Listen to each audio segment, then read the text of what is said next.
that in the dice tray? Give me a sec. I'm just starting the stream. Okay, sorry. Okay, so we're up to session number 129, and it is Phase 3, Season 2, Episode 21. And I believe Ariadne's waiting to introduce us. Don't you do other things, or are you just really eager for coffee? Well, I thought it would give you a chance to not stand there for too long. God, it would have been funny if you just said... Yes, that's yes. yeah, I'm like, God, it would have been much funnier if you just said, I need the coffee. Alright, I'll do my introduction if I can do it properly. This is Calcrix, the white dragon, with 4 other personalities. Hello. Green, red, black, blue, I've got them all! Just like the Pokemon in the Pokeball. Finished out the collection. White dragon with the black streaks and the blue streaks and now the metallic colours. And soon to have the extra heads, I'm sure. No extra heads, just all the colours. It's just cute and I like to show it, you know. It's okay. She's awesomely cute and not a miniature, so does not feature in the game. And besides, one of the old gods, so not currently present in this realm. I just want to make sure that that's a point. I could buy the miniature. I'm sure Marvin can do something about that. Yeah, no, you see, I know that I even think I have a rough idea of where the miniature is, and I'm not going to tell him. No, it's not up there. I'm purposely looking in all. He's trying to figure out. Yeah. If, Well, I've got a see smaller one, which is an aspect, and then there's a full-size one, Yeah, no. which I haven't got. As long as neither of them represent Calcrix as the avatar, we're all good. I have my Fey Dark friend usually with me, Eep, who looks a little bit like a plant but painted in blacks and dark greys, and occasionally lighting up in colours depending on whether she's feeling happy, sad, angry, mischievous. And I'm trying to remember to introduce my other new familiar, Valen, who appears as a silver dragon, gifted to me by... Silver Dragonborn. Silver Dragonborn. Yeah, not an actual dragon. Gifted to me by the Deck of Many Things and Proshka. Anton's is he a fan? What kind of dragon is he again? Pseudo-dragon. Pseudo-dragon, that's it. Oh, I was going to say phantasm, but yeah, pseudo-dragon. I'm sure he's imaginary in some worlds. Well, not to Calcrix, because they play cards an awful lot together, and Proshka owes Calcrix a little bit of chocolate. So, you know, she intends to collect on that. She owes Proshka a lot of cookies, but Eep pays all of those debts. Isn't that the way of the Fae? Debts are always get paid. Yeah, that's it. Alright, that's me. I'm gonna do coffee. Okay, online today we have Mark. Mark may not be back. He is. That's why Rachel's back. Rachel just eaten something and sometimes he even got his name mentioned, so he's a bit... I'm very good at timing that. That was Apple, that was very nice. Hi, I'm playing Bradshaw Dugan, Dwarf, Teenage Warrior, Weapon Master, who had a lovely talk to a dragon last weekend. Still has things to learn, so... Yes, dragons always have an interesting take on life.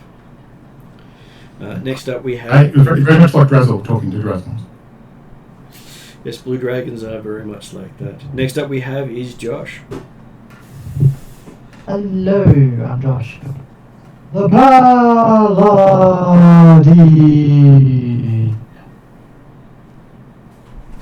Even though I don't scream Paladin anymore, I still love yelling Paladin. Just make sure people know that I am the Paladin. Well, wouldn't want them to forget. No, exactly. Can't have them forget. I don't think anyone can forget. Good. Also online today we have is M. Hello, I play Zal, your lovable cleric wizard. Outranger, thank you.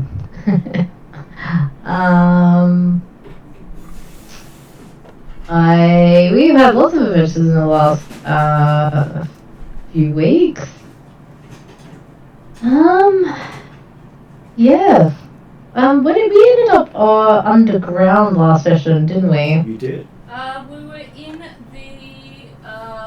abandoned but not quite city of water city of dragons out at Yalarum. So Yep. I'm hoping we haven't left yet. I've got a couple of things I've got to follow up. I think we were taking a rest. We've got a week of training. Oh, week of training, that's right. Be a man, you gotta I'm sure you can add whatever montage music you'd like there. And, a week turned into a little more time, into just one more week, to ending up being close to 20 days. How many days, sorry? Close to 20 days. Sometime wow. in that 20 days, can I have a conversation with River? You can have many conversations with River during that time. What sort of conversation would you like to have? It would be about, I technically work with more than one group of humanoid peoples, and one of them might be coming here maybe soon, maybe not too long after we leave, and I just want to make sure that that's okay, so that, things don't go bad. Well, as long as you're with them, I'm sure she can negotiate something. I think maybe she looks at Drazzle. I'll have caught up with them by then. Drazzle shrugs. I hope.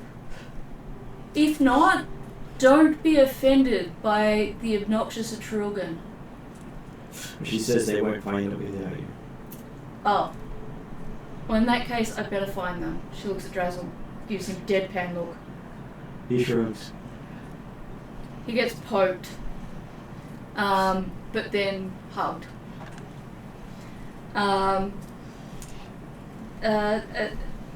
Do you think you'll still be here when they come? We come? Us come? She's the guardian of the academy. She says she will be here when she's needed. That's reassuring. I also had another question. You seem to recognize the symbol on my chest. That being the great big player speak Bahamut shield that Calcrix wears as a chest plate. Would you know anything particular about it? Just that it was a old dragon god that is no longer here. I was told that the old dragon gods, particularly ones that might have represented themselves in a manner similar to this, could not be harmed by practically anything in the mortal realms. What made the old dragons go? War. History say a war unending. Would it be a war like the one that we're in now with the Master, where all the gods are arguing? A war with those who have harnessed the power of suns. Like Ixion? Or what the gnomes have now got flying. Oh, the thing that the gnomes are now flying, that my other group put the mini sun, well, not mini sun, the power of the sun into to make it fly again. I won't be responsible for that devastation, will I? No. Oh, good. I'll put that on Adar. It has no weapons that can harm us on that city. Oh, well, that's good too. I'll reassure Nadar. Okay. Well, that was my two main questions. I just wanted to make sure that. Well, I'm fairly sure the Master can do a lot of damage, but I'm hoping he doesn't wipe out all of us again. Well, not him again. Like, I'm hoping this is not like an event where we end up being the second old dragon peoples. In many timelines, he has won. What happens when he wins? Many die. I assumed that, but does the world survive? For a time. Just no longer has its guardians.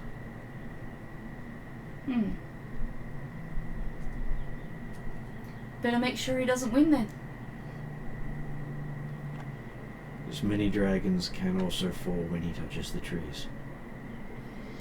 I'm very aware of that because I believe dragons created elves or created dragons out of elves. I can't remember the story. Elves learned to become dragons based on their old stories and coming across relics of the previous dragon people. Which means a lot of the dragons we come across used to be elves and share their bloodlines. Or a descendant of elves. Yes. Yeah, so that's why if he touches the tree, all those dragons in particular will be harmed. So I'm unsure exactly how many now. Well, no, we probably would have lost track by now. I believe it's been a fair few thousand years. Just over 4,000. Yeah, well there you go. That's probably enough. I don't know, how many generations per 1,000 years? Yeah, only several. From a dragon perspective, probably 2 to 3. Yes, that's true. We do live longer, but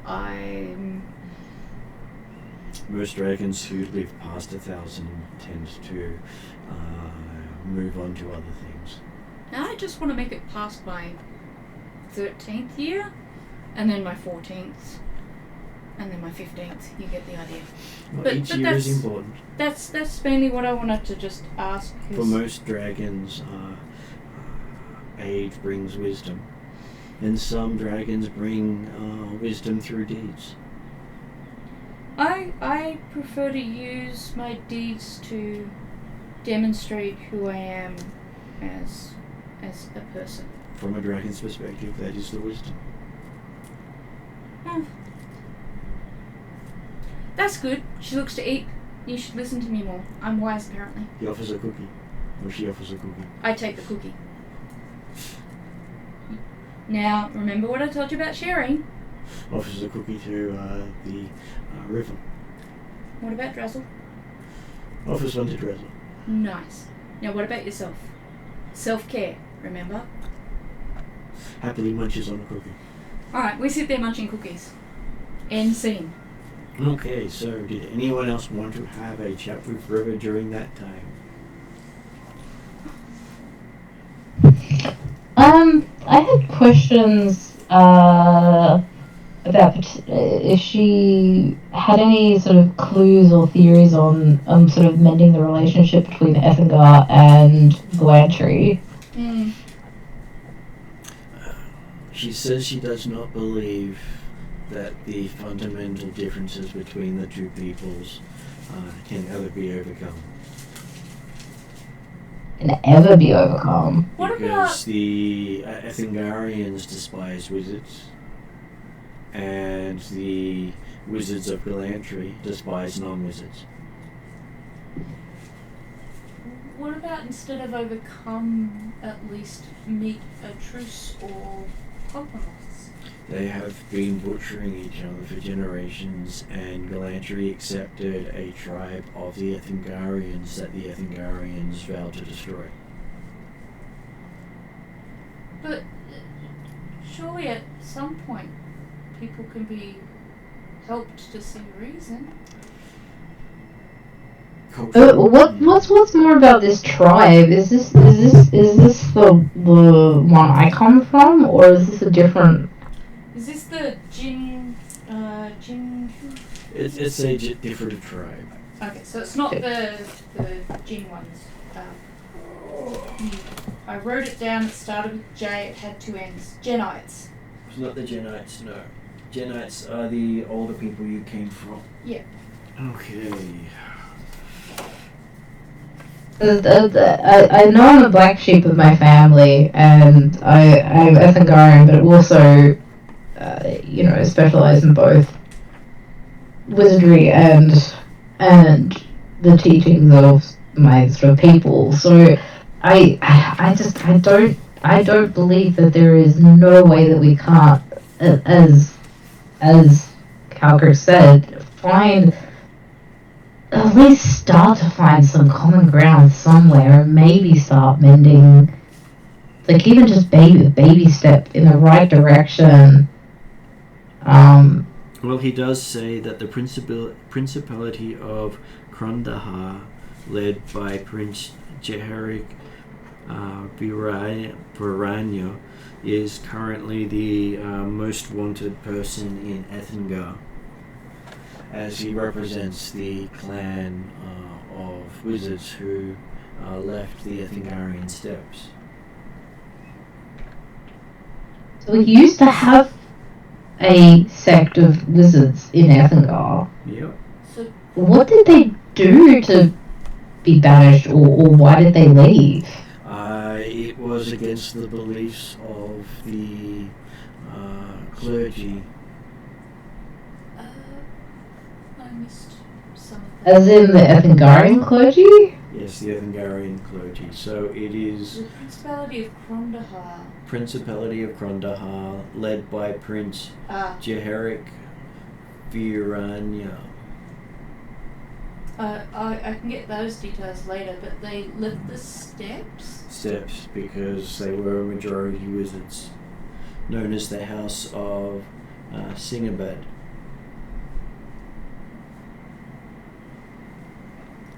And one of the princes of the principalities of Galantry.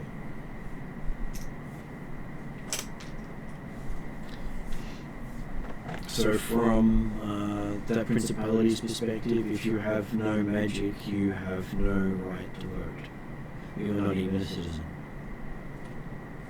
I'm not the only Ethengarian wizard I've met. We met someone in Galantry who had sort of a similar mindset to myself. I didn't ask where he was from, though. Could he have been from this place, or are they also very staunchly against Ethengar? Well, all of the princes manage the troops that protect them from the Ethengarians. Right. So, just because my brain's trying to get this right, you've got Galantry, you've got Ethengar. Mm-hmm. This prince from this principality on the steps of Ethengar. The principality is in Galantry. Oh, so His prince in the principality. ancestors came from Right. Ethengar. So they're in Galantry, Mm-hmm. but he's an Ethengarian by ancestry. Yep. My God, this stuff is hard to keep track of. You're telling me. So Slowly he getting it lives into in the website. Ethengar. He lives in Galantry. Lives in Galantry, yes. But he does have magic or doesn't have He magic? has magic. He has magic. He can't be a prince without magic. Okay, so he's a prince, he's got magic, he's in Galantry, and then he leaves Galantry for Ethengar? No. Okay, you He's said he's wanted in Ethengar and has a death sentence applied because he's got Ethengarian ancestry? because he represents the ideals of which Ethengar opposes. So because of his Ethengarian ancestry and he's got magic, they want to kill him even though he doesn't live in Ethengar and Yep. never has. They've just gone, hey, you over there in that other country, we've discovered that somewhere along the lines you're related to Jesus and we want to stick you on a cross. River says yes, humans are crazy. So, would that prince in be more amenable to hearing someone like myself out in terms of I don't know, starting to make peace? Possibly, but he lives with constant assassination attempts from Ethengarians. It would also be the Ethengarians we would have to convince to stop wanting to kill him. Just because They will attempt to do it themselves, they will pay others to do it. Yeah, it sounds... but I basically I need to start with him before I even think about dealing with the Galatry side of things. Well, I was going to say, Redrin seemed to think that if he could stop the Master, there might be some chance at brokering some sort of compromised peace, truce between the two, possibly because he might have an alternative to his magic-sucking engine being used by the Galantrians to fuel people ascending into gods? Which is not stuff you'd want to discuss with the dragons. Okay, alright, yeah, I won't discuss that in front of the dragons then. I'm discussing this more as a player trying to understand the whole basis of this war and the current strategy of our employer slash leader of sorts. Well, one of the major gods of the Ethengarians is Ixion. Right, yes, I get that. And he's the one who dictates their laws. Yeah. So So Redrin seems to think, though, that he can broker a peace, right? He can probably at least keep the Ethengarians from invading, which is a piece of a sort. Right, okay. So it's less of brokering peace and more of you both have really big guns. If you shoot each other, you annihilate each other. At some point he has to broker a peace with Ixion himself. Right. So I should be talking to Ixion. No. is what I'm gathering. I need to start with the leaders of Ethengar and Ixion. I'm just going to take care of your coffee. I was just trying to get this straight in my head because, to be fair, it's just not straight in my head. It's really hard to understand. So now I'll go back to Em and say, did we actually answer your question? Yeah. Sorry. In a roundabout way, yes. Sorry, not quite roundabout, but yes, it is quite a bit of entanglement that needs to be sorted out, really, to achieve something even remotely close to peace between Galantry and Ethengar. It is an interesting conundrum. Because I would like to. I'm not going to see it in my lifetime, but I would certainly hope that at some point we can stop the cycle. Because if anything is proven, I've proven it can work. And technically, the Ethengarians in Galantry have only been there for 7 generations. So even though it is a long time for most people, it's a very short time for the Ethengarians. Yeah. So that's about, what, 700 years, give or take? Probably closer to, most generations are considered about 20 years, so... 20 years, okay. Human generation, not dwarven generation. So I was thinking generation as in like from the sort of old age. Well, if say you're doing generations that way, you wouldn't live long enough to have offspring to start their own generation. That is true. Don't yell at me because I'm not sitting on the couch. But Mom, you're not sitting on the couch. Did you? Drag's always trying to stuff every other dragon here. Settle down. Look, you got a new chicken, and it even got sprayed with catnip. Yeah. Okay. But mom, I want to sit on your lap and I want to work out. Zero interest in it whatsoever. Oh, I'll just go to the bathroom. It's okay. I got to pat a cat while he was running underneath, pretending not to be touched. Okay, so yes,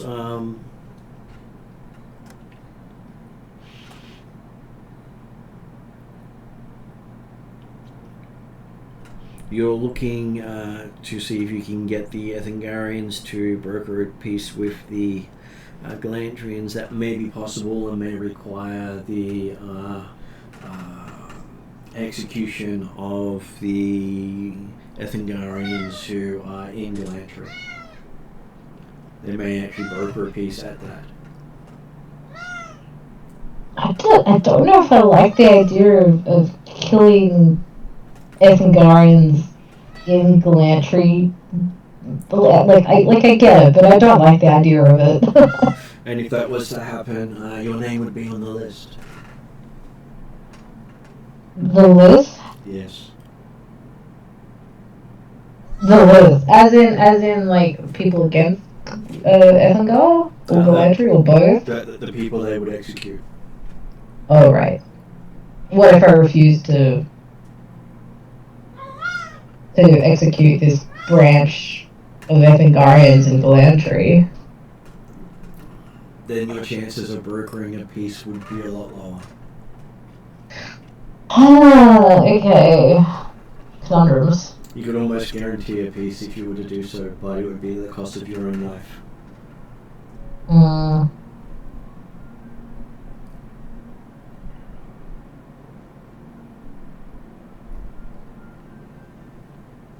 Wait, here, I'll get put on the kill list if I kill them? You would be required to be on the killed list as part of those getting executed. Oh, this is so complicated. For you are an Ethengarian wizard of Galantry as well. Yes, I know, and I've been balancing a very fine line for many years, and it's getting harder and harder. And if they were to broker an agreement, it would be a magical contract and would require all those Ethengarians trained to be wizards to be executed.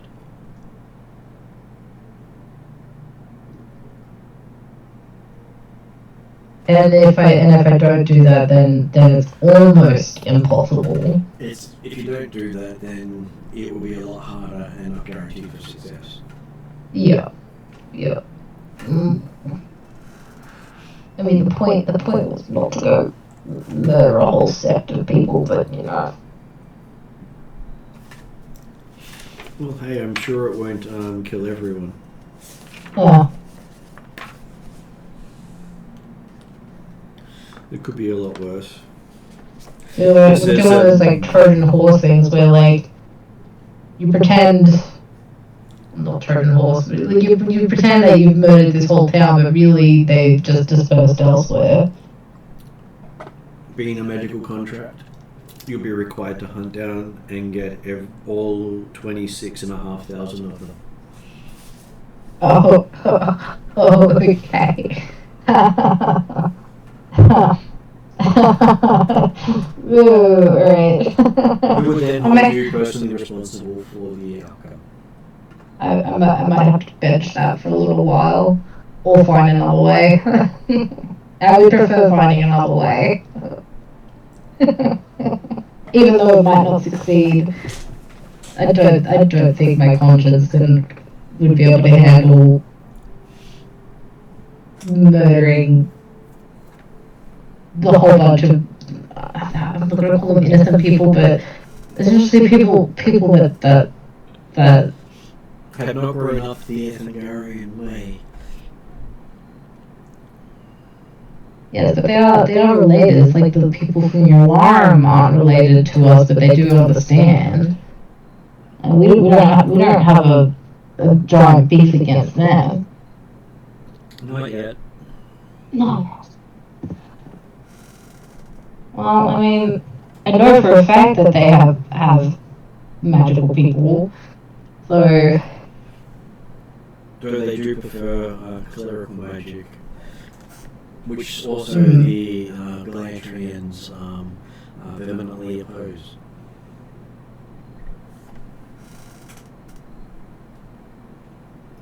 And part of the Ethengarians in Galantry, they're not allowed to harbour clerics.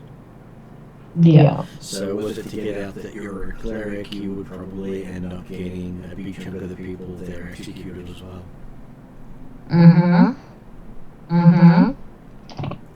Because technically... No, I'm really not winning in my lot in life, am I? I wanted to make it hard for myself, apparently. Well, you picked the two opposing beliefs of your people. The clerics opposed wizards, and you're now both. I know. I was told that I was black sheep. I originally was a ranger, if you would believe it. Well, she saw that past, as well as the future where you stayed a ranger and didn't meddle in the affairs of wizards or clerics.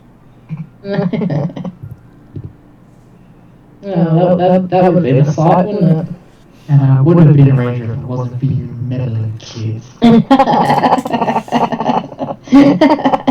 Yes, and that was the future where your companion wasn't a fallen angel. Was it also the future where the master wasn't trying to murder the world? Oh no, he succeeded in murdering most of the world. Okay, great. Well, maybe I prefer this one slightly more then. Or at least opposing him somewhat here. Small changes make big things happen. Yeah, Brad says this. We'll get to it eventually. It's okay, don't rush it. Trying to be positive in the whole situation. Look like you're kind of like, huh. Yeah, well, I mean, like, as I said, like, I've been walking this very fine line for many years and trying to work out a way, and just every time I come up against a great being, the answer's almost the same. Well, this time you got a solution. Sorry? This time you got a solution. Well, this time I got a solution. I don't like the solution, but It's it's different. at least a solution. Okay, we'll chip away at it. I'm sure it'll be fine. I'll give you a nice pat on your shoulders high as a dwarf can reach up. Yeah, River does say that I'm sure the dwarf can help reduce those numbers for you. I'm sure. This is the dragon, I assume, right? Oh, this is the dragon. Okay. But I got some good... Does that include all my friends over at the Guardian? Oh, no? Well, I don't really like you know Death none Guardians, of the so- Galantrian Ethengarians. This is the first one you've met here. As they are happy to experiment on dwarves, as dwarves have no standing in their society. I'm willing to help you. It's okay. I just say after I hear from the river. Let's not take all of them on at once. Let's maybe just, if we have to, pick up a couple at a time. But I got your back. And she turns to Zal and goes, see, you apparently already have someone voting for your ultimate solution. What's the alternate solution? Ultimate, not alternate. Oh, what's the ultimate solution? Killing an entire people. Aren't we trying to stop the genocide of an entire people right now? Yeah, you stop a genocide by doing more genocide. Yeah, the I guess the easy road is to fulfill the Ethengarians' wish to murder essentially the defectors to Galantry, and then has a higher success of bringing peace between Galantry and Ethengar, or the hard road is figuring out another way and not murdering a whole sect of people. So Calcrix whips out a bunch of school desks, sits everybody into one each, pulls out a chalkboard, and on it writes, "One does not commit genocide to prevent genocide. Murder does not equal less murder." Chauvel responds with, genocide equals genocide. Okay, got it. Bradshaw goes up the chalkboard and says, anyone that kills a dwarf is also fair game. So, yeah. I mean, don't get me wrong. I totally agree with you, Calgary. This is why I don't think the easy route, and I say easy route in inverted commas there, is the way that I want to go. But I mean, it is a solution, and it is a possibility in a way. But I would prefer to do it the hard way. Look, it seems to be the theme of my life. So bring it on. If you chose the easy route, you wouldn't be where you are today. It's entirely understandable that we understand what all the options are before we choose one.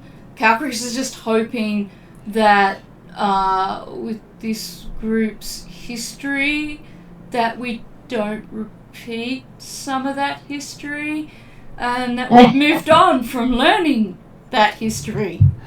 What are you talking about? We don't remember that stuff. I will give you a look of like, what history? Calcris is like, later. She doesn't want to embarrass her friends. No, she's. I mean, I don't mind if you lay it bare, but like.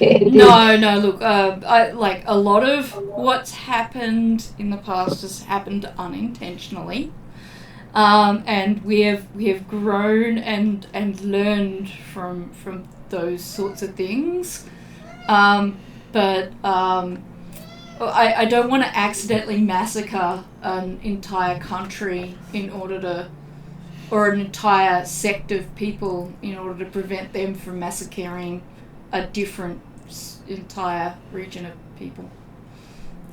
So I like the talky compromise, wave the big weapons around but not actually use them, try to bluff them into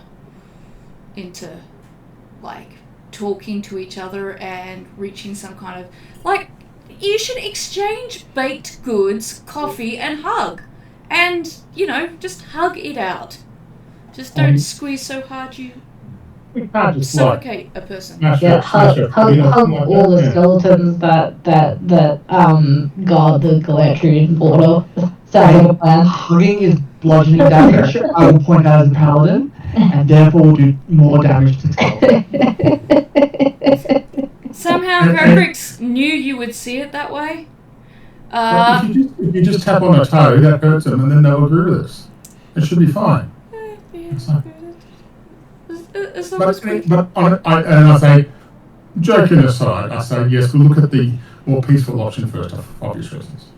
Look, Calcris is like, well, we could genocide them all and then resurrect them and go, see, look what we could do to you if you did this. So don't. But I still don't think that's a good option. It's also expensive, and she doesn't have that much in her horde. And there is 26,500 of them. That's what I mean. It's expensive. She doesn't have that much money in her horde. We have 6 characters, that's why. It's like a minimum of 300 gold per person. Well, we're not... It's at least 6,000 each. Well, 5,000 each. Yeah. I don't have that kind of money. Admittedly, it might be an effective bargaining technique. You're all dead and we're not bringing you back until you agree to play nice. But it's only one side. Well, what if we killed both sides? Well, then you'd be up. Wait a minute, now I'm becoming the genocidal one. I slowly walk back from see, not so easy now, is it? Yeah, exactly. I would like to say I have not accidentally killed someone for quite a few years now.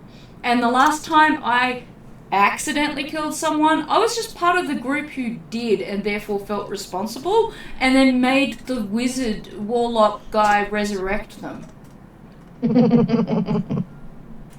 I'd like to say was not done in the case of those poor slaves or those poor teenage Vikings. I mean, to be honest, the slaves thing wasn't so much a mistake, but an actual I mean, we apparently had other choices. We didn't think of those choices at the time. And Chevelle felt garbage for murdering all those teenage Vikings as well. My point only right now is that we have time to consider the alternate options, and we should be doing that. So no deathy, stabby, annihilation. Yeah, no, I mean, like, Zal agrees with you, Chevelle apparently doesn't. Well, Chevelle said bludgeoning damage, that's not stabby, so therefore, I think what Chevelle and I had an idea of just breaking a couple of feet was okay. Calcrix is adding thumpy.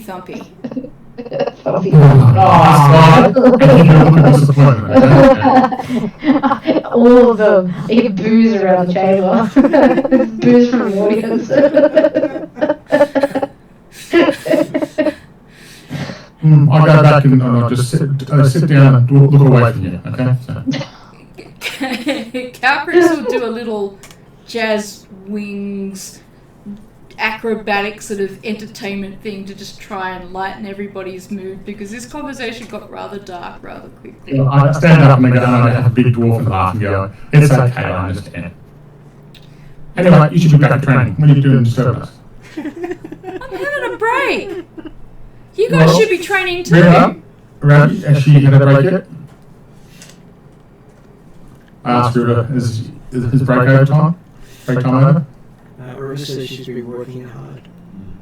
Okay, well, it's okay. Just remember, you just got to keep up your training. I give you a good pat on the back. As much as Wolf can reach up to a dragon. So you pat one of my toes. Well, I could jump and just maybe get a upper leg. Yeah, maybe. And I give you a nice pat on the back so you feel like some dwarves can jump. I would like to say my experience with Bradshaw is that not only can he jump, he can fly. Yes, okay. I'll go back to sleep. Especially when I help and I pick Bradshaw up and make flying motions with Bradshaw again, like we did on the boat. Having a Titanic moment. Again. Yeah. Oh, put him back down and let him go back to his stuff. Bradshaw believes in very hard training, so that's why I'm suggesting you make sure you do the right thing. So how did we come to this ultimate solution of... Zal was asking about how she could broker a truce between Ethengar and Galantry. And Ethengar would require a sacrifice on Galantrian's side. Do we know the definition of sacrifice at this stage? That was the 26,500 people, including Zal. Oof. Look, let's put it this way. They're not taking my dad. If they take my dad, I will commit genocide. Calcrix smiles, showing all her teeth. And a little puff of lightning breath. Don't worry, Calcrix. We want to take the difficult path and not the genocidal easy path. And Bradshaw gets back up and sees he can. Oh, teeth! Can I touch them? And I see if I can reach up and touch them. Calcrix is a little bit worried about you wanting to touch very sharp teeth. I've never touched dragon teeth before. She will lean down so that you can touch her teeth. Please pretend to snap his finger off or something. Why pretend? And all I do is get out a measuring tape, just do the height, length, and girth. I don't know how big are my teeth at large size? At large size, they would be bigger than Bradshaw's arm. Oh well, there you go. Yeah, Bradshaw just wants to go, okay, because it's part of his future crafting ideas. If you lose a tooth, then we'll discuss it later. No, if I lose a tooth, it's going to be stuck back in there, and you'll just see Eep will come out with glue, a lot of it, and yeah, it'll there's no teeth losing happening here. I just had an idea. I was going, okay, well, it's okay. Look, you wanted to create a mechanical contraption. I'll happily get you a tooth of some other large animal that's very long and sharp. The idea I had was, and no offense to you either, was a dragon tooth that has not been taken out without without being taken out forcefully, just comes out naturally, and you might grow another tooth. Is that correct how it goes? Or do you don't grow teeth back? Normally they don't grow teeth back No. easily. Oh, okay. I didn't know that, so if Rivers told me that, I go, okay, sorry, I'll change my ideas and my design. Okay. And go back to planning. The paladin's got a hammer to smack that bad boy back in. Yeah, yeah. So it'll be Eep with the glue and then Cheval with the hammer. Yeah. She's imagining that if she loses a tooth, she's just going to quietly keep it to herself.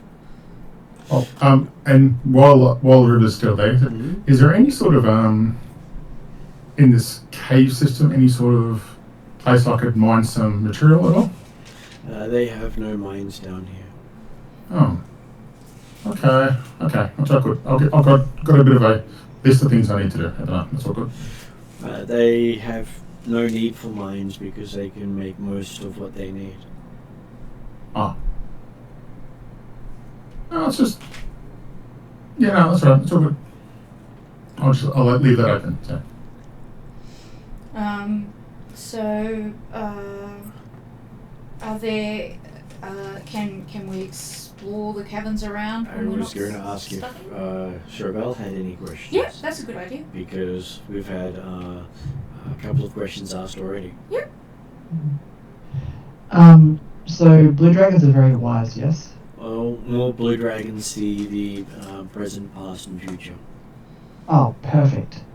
I will ask River,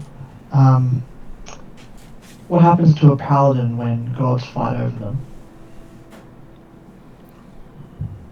Normally bad stuff. I figured! Well, the oaths you give a god can be very hard to let go. Yeah. And if you've given oaths to two competing gods, then there's a chance that one will try to override the other. Which makes it very hard for you to be able to fulfill either's role. But didn't you forsake your other pledge? So you're not technically an oathbreaker because He hasn't broken the oath. She hasn't broken the oath yet. She has taken up the mantle of a second god. What if the gods kind of broken their half of the deal? They have no side of their deal. That sounds it's- somewhat unfair. Yeah, It is. It's a deal the paladin makes a deal and the god doesn't really have an end of their bargain, basically. And most of the time the bargain is for you to join them in your afterlife. Mm-hmm. And so you spend your lifetime serving for a glimpse of something that may never come to pass. Strikes Calprix as like the gods need education. Some of the better gods are those who are of the Norse pantheon who choose to interact and provide a afterlife based on what you do in your life, so you know what to strive for. She likes those gods better. But of course, some of them be crazy. Why do people serve these gods if they're not getting a good deal out of it? Because they provide power with that service. So the Master's doing all of this to become a god. Is that correct? Is that something that River knows? She does know that, yes. If he has power over dragons, does that suggest who he might be and who is on his side? It means he spent time studying the lore of dragons. So all you need to do is study the lore of dragons in order to enslave them to your service? It is something practiced by lesser creatures fairly often. So if I studied this lore, I might understand how they have power over dragons and possibly how to prevent that? It does mean that you can challenge their control. I do believe I want in. And ultimately you can become a more powerful dragon. I don't care about becoming a more powerful dragon. As in, that is the path for those who become planet dragons. I want to protect these dragons from being enslaved. Just like I would protect any person or being from being enslaved. Yes, but we should get back to Chevelle. Yes, you should. Sorry. And you are asking what the gods would do. Well, the outset is gods can withhold their favour. Yeah. And to the worst case, they can declare you an Oathbreaker, in which case you will no longer be able to serve as a paladin. What does that mean? Meaning many paladins would take up hunting down an Oathbreaker.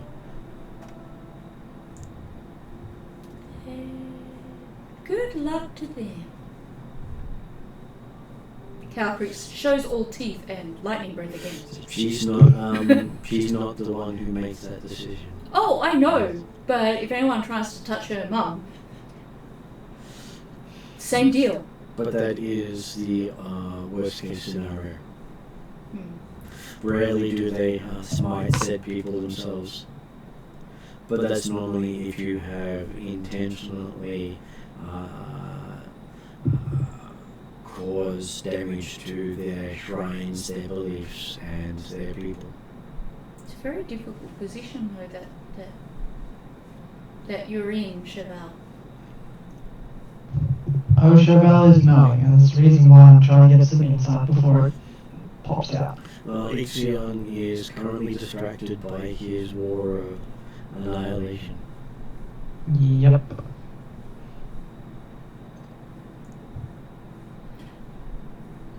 Theoretically, if we stop the Master and Redrian convinces Ixion to make peace, does that help Chevelle at all? It will once the Alphatians are also put to rest. So, if we beat the Master, we can protect Chevelle. Then you'll have to stop the Alphatians.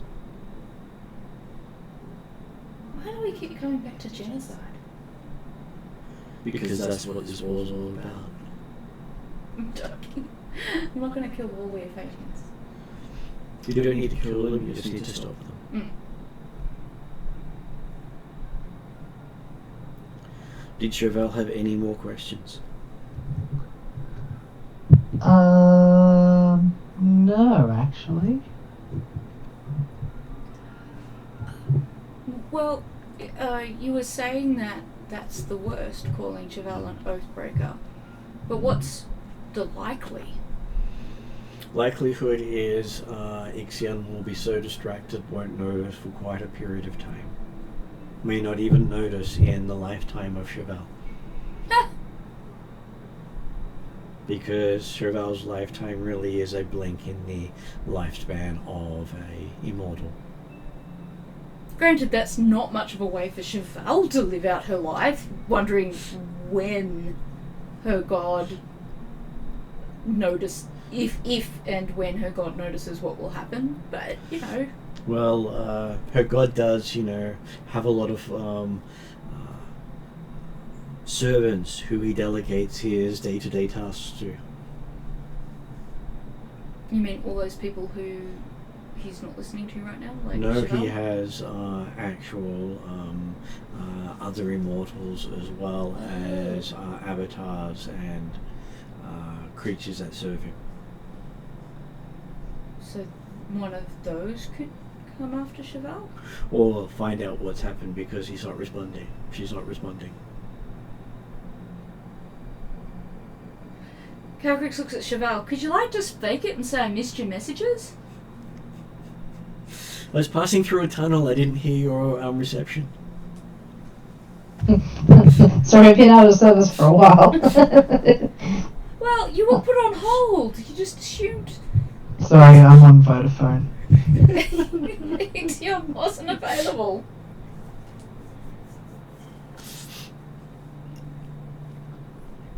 I know. He's on Optus. Gaslight Ixion. It's your fault. You ignored me. I got bored, so I started serving another god. If you just paid attention to me, this wouldn't happen. I mean, to be honest, it probably would have happened anyway, but, you know.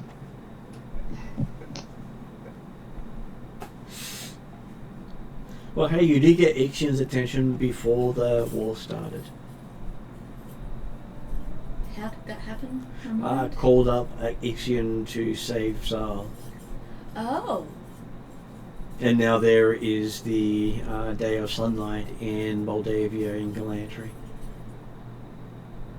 So, for those of us who don't remember that or weren't there, The big supernova that helped Zal go from aged back to her actual age. His actual age. I was still aged by like 5 or 10 years though.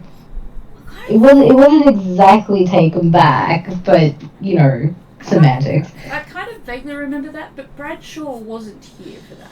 No, Bradshaw No. was not. And I don't think Alcrix was there for that one. I don't think so either. So if No, I don't think you. Because that was pretty early on in the piece too. It was, yes. rather than a detailed story, just kind of like a brief summary of the situation. We went to Galantry. We went to a town called was it Moldavia? It was a town in Moldavia, okay. Municipality. Ah, okay. Yeah. Where we found out that I had a family household, and this is where we found the ghost of my mom, and this is where it happened that she possessed possessed my arrow. She freaked out and aged me because reasons. Cheval then tried to help, supernavigated the town, and we got out there, and I also took our family horse that was there, which is my celestial horse, Artemis. Artemis, yeah. So when you say supernova the town, do you mean like a nuclear type bomb type deal? I prayed to my god to give Zal back some youth. Right. And lo and behold, my god answered quite drastically. So the town was always in like shadow or fog. So basically the sun burnt through the fog, and they saw daylight for the first time in like years, kind of thing. Yeah. Okay, I get you. It sounds pretty. Yeah, pretty. Well, not devastating, but at least bright. Well, it was an epic moment. Yeah. And hey, you actually got your god's attention, which made it so much surprising for you when you're on the waiting list. I know.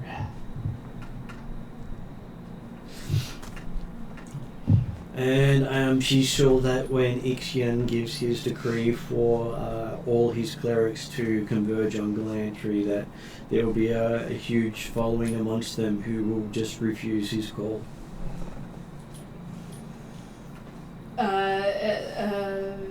Cheval saw that?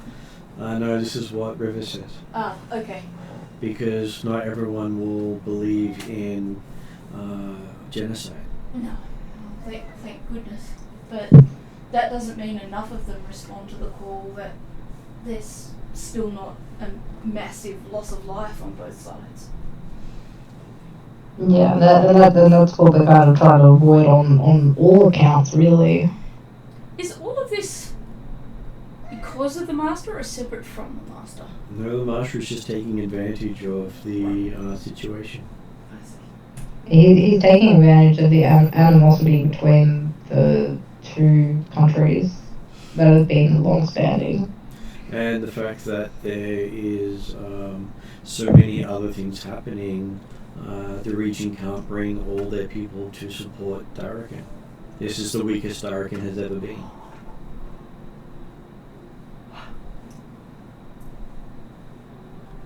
Or at least at a point when the Master was able to take it.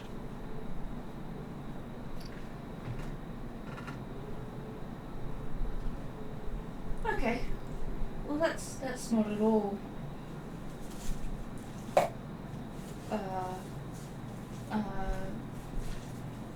disheartening.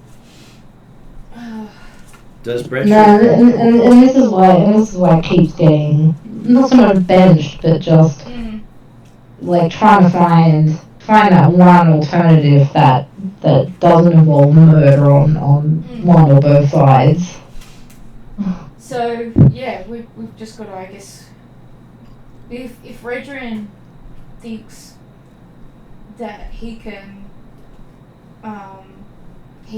broker something if we can stop the Master, then I guess we keep focusing on that side of things. Though Redrin also... That's not Okay, I'm gonna try to add Anton into the group. Yeah. And that gives Bradshaw time to think of any last questions he's got for the Great Dragon. Okay, Bradshaw's okay. He's all good. give me a sec, I just gotta jump into my messages and go.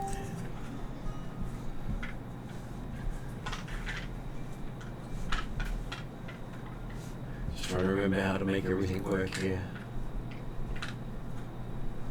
Okay, so he is on friend. I should be able to just add him to the call. I think I've asked all the questions I got after watching the session. Yeah, just trying to make things work so I can get him in.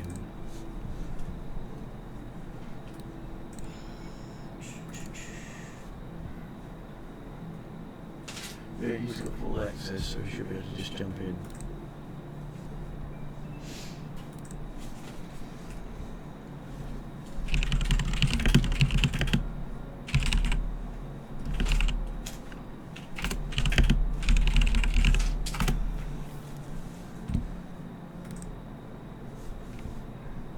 So hopefully Anton will be on shortly.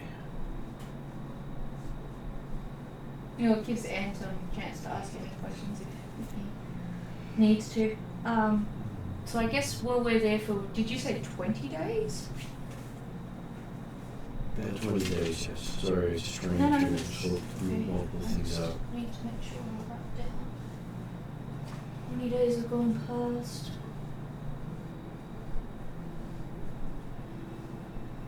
And which, I gather we were all studying, because we were all supposed to be undertaking training of some sort, so maybe not study.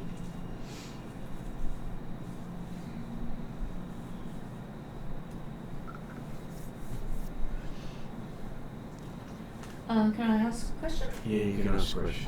If we're all undertaking training, I know Calcrix is reading the book on watercraft. Mm-hmm. What are the other people training in? I'm not sure. We can figure that out between sessions. Oh, it's when I've got a more time. downtime between sessions type thing? Yeah. Because trying to come up with it now, my brain's not in the right spot, jumping around doing too many things. I was just thinking, would it be related to water or time type stuff? Not or necessarily. diplomacy? Because we're in the water city? It doesn't have to be. Okay. It's just what Calcrix would probably be looking at. No, I mean the other people, like, Yes. we were all supposed to be, so I'm just wondering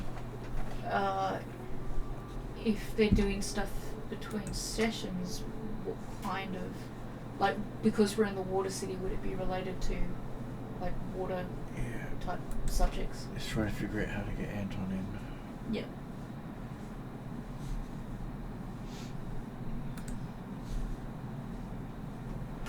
Okay. Come on.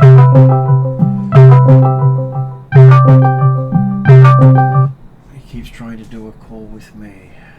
It's not helping me much. Can someone text him and tell him to hold on?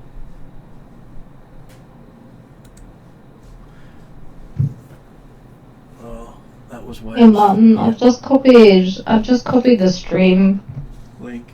code into our chat. Maybe send that to him so he can click on it. Well, I've just done a direct invite from it because they can do it to specific people as long as they added me as friends on Discord, which he has. Yeah. So Oh yeah, well I he's just didn't have gonna him as a click friend, on so I couldn't do that. I wasn't sure if you had him as a friend or not. Well, it's the same link I've sent him multiple times, so hopefully he can actually join us.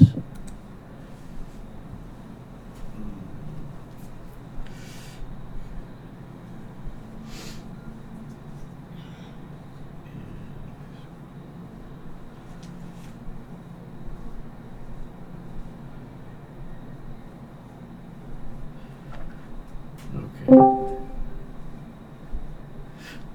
Yeah. Hi, Gary. There we go. Woo. I think I finally figured it out. I think I'm here. Yeah. We kept getting the phone call coming through the stream, so that was why I was trying to say do the link. Well, it was having a problem with cameras and mics, and I don't know. It's too complicated, but I got there in the end. Sorry, everyone. It's okay. Oh, okay. Okay, so would you like to introduce your character, Gary? Okay, I'm playing Anton, a Treladaran warlock, who is still coming to terms with the fact that the world is not what he thought it was. What he thought of the world wasn't what he thought it was. His place in the world's not what he thought it was. Nothing seems to be what he thought it was. But hey, you're getting there.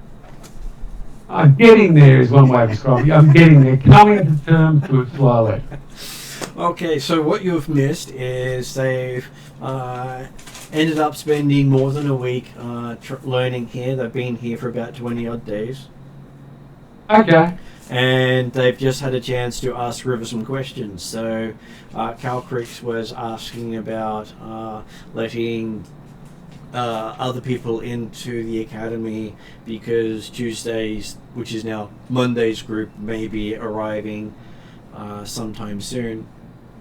Okay.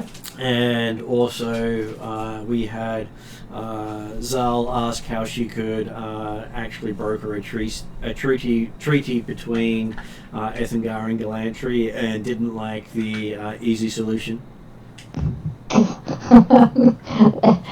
People made the easy solution was genocide, but whatever. Including Zal. I'm not sure I'd count genocide as an easy solution or a desirable one for that matter. The dragon never said it was a desirable outcome. It was just the one most likely going to succeed.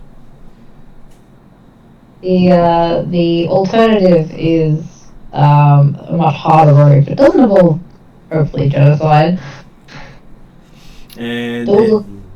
And then we had Bradshaw was asking about... What was Bradshaw asking about? Oh, today, just about any place I can mine in here, but yeah, last week was all about how to become a better dwarf. So. And we also had Chevelle asking about what is going to happen with a paladin caught between two gods. Yeah, they're all big questions. And what would Anton want to ask a dragon? Well, I was asking questions last week. I have to go back and look at my notes to remember what I was asking. Oh, last fortnight. You do have another question you wanted to ask? Just a moment, I'm trying to go back to my notes. But I did actually ask questions about... I was asking about fate. I remember that. I asked about fate and whether or not whose name I've written it down, I can't find it now, so it's much good having notes you can't actually read. But I was asking the Blue Dragon about whether it believed in fate. It said it did, but it also said that it did something to say that there is still...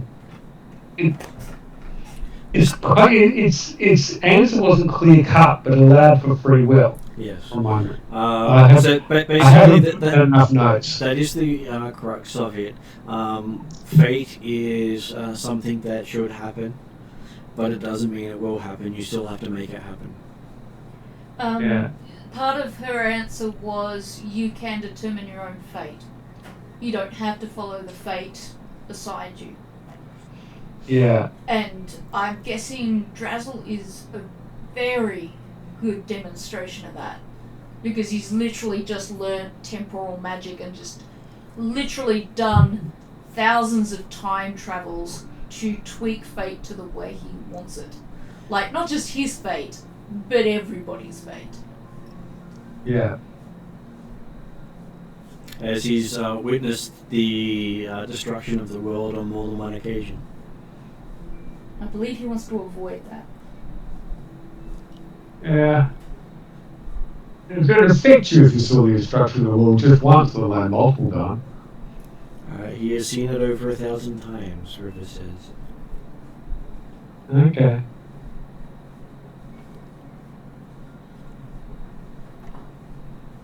So he is reluctant to make choices himself now because his choices generally go bad. Mm. Well, I can relate there, Drazzle. I'm on the same page with you there. Except he can see. For me, I feel a little different from being a sock puppet, but you know that's the way things go. Is that the more you manipulate time, the more you get penalized for your manipulation. And why do Yeah. people manipulate time in the first place? Because sometimes that's the outcome is better than what was there beforehand. So their life is generally worse off, but the lives of others are better. One thing on that. Sorry, go ahead. Sorry. No, you go. Yeah. I have to say that one thing I've latched on is that the moment what I'm doing is simply following the path we're already on. So, goes back to the question we were asking a long time ago about how the hell do we defeat the Master. Any insights on that? She says, yes, many insights, and then stops at that. I take it. Any suggestions you would make? Or advice you would give? Advice you would give?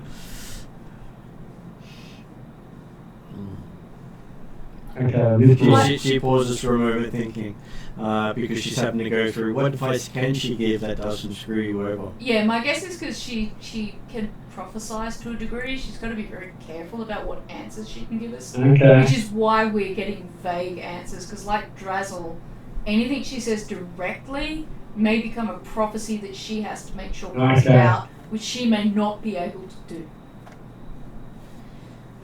Would that be right? Yeah, okay, alright.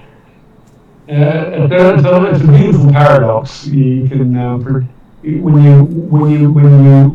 when you look at the future, you're actually locking it in. You're predicting. When you make something that implies prediction, it becomes prediction. You must. Well, she does say she can look at the future all she wants. It's not set in stone. The moment she tells someone about the future, that future must happen. Yeah, that's very much like Drazzle. And she'd rather the future be... okay, how do I put it differently? Can you set out some possible options we could use? There are only possible options, and not things we have to do or necessarily will do. Well, could do. There is one you have in your power. What? You need to travel to the source of the elemental cults. The source of them? Isn't that our face here? It is, yes.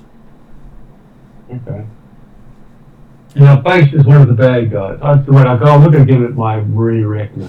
They are currently the main aggressors against the Theatin Empire, who are stopping them reaching this area known as the Gnome World. Yeah. With no love for the No, wait, I couldn't get the name for it. I get them mixed up all the time. The Traldarans disliked the Thaiatians, and they were never Asians, oppressed. yeah. And they were never oppressed by the Alphatians. Yeah. But nearly everyone else was oppressed by the Alphatians.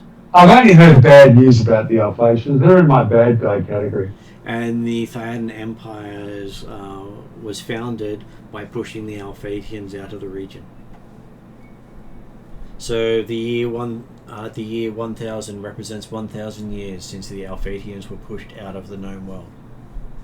Okay. So it is quite a significant number. Sorry, I've taken things down on a tangent. I apologise. No. We've gone on many tangents while you've been away. So travel to Okay. the source of the elemental cults. What's the elemental cults? Alphasia is not currently on the tour schedule, but it could probably get on there. We know where in Alphasia it is? She believes it starts in a village called Hommlet. Oh, okay. For those of you Hommlet. For those of you who have played many versions of D&D over the years, that is the source of where the Princes of the Apocalypse had been based on, and the original Temple of Elemental Evil.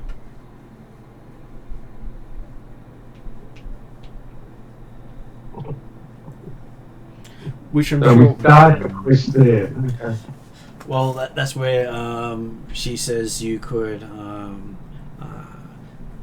if you can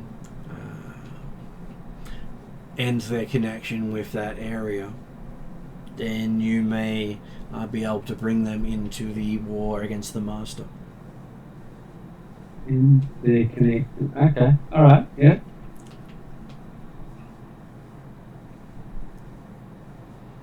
That's a specific objective which I haven't had before. That's good.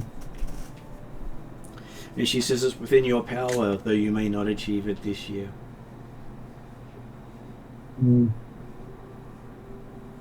Well, something to try for.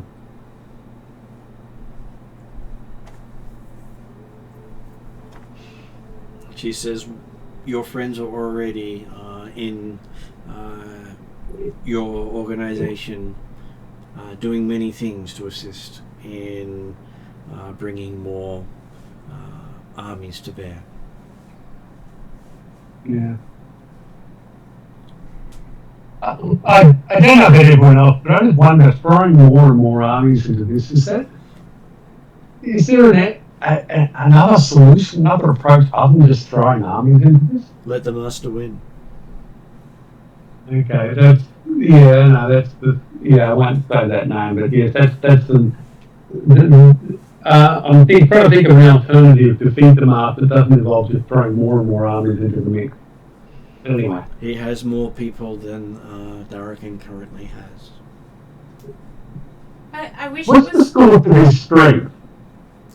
What's the... source of his Source of his strength. She does not know. Okay, alright, fair enough. But he is obviously tapping into powers of his patron. We don't know who his patron is, do we? You suspect at Xantiotl.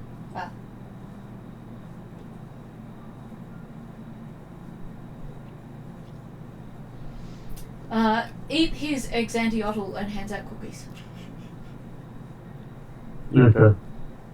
Well, you suspected it. It wasn't said. Roscoe grabs as many cookies as are being handed out. Eep even senses that people think about Xantiotl, and Eep hands out cookies. Okay. Literally, I can't even 5 different vines. One at a time. One at a time, please. And Calcrix goes, what do you mean one at a time, holding a cookie in each hand and nibbling on them on either side of her mouth? You've got a much bigger mouth, Calcrix, so I can only manage one cookie at a time. Calcrix goes, I don't have a big mouth. And you see Proska with 3. You're bigger than me in every respect. And Proska's currently got 3 cookies, and you know his mouth isn't big enough to fit around one. I know. I've given up on that. Proska eats an extraordinary number of cookies. Maybe he's eaten 3 at once. Maybe he's made a sandwich with 1 cookie on top, another cookie on the bottom, and a cookie in the middle. Call it a triple-decker cookie sandwich. Froska looks very happy with that idea, and he's happily munching on the side of it. Calcrix is now constructing like a bigger sandwich, and she's just like, I wonder how big a sandwich I can get, and then eat, because eat can change her size, just like oops the whole bundle all together.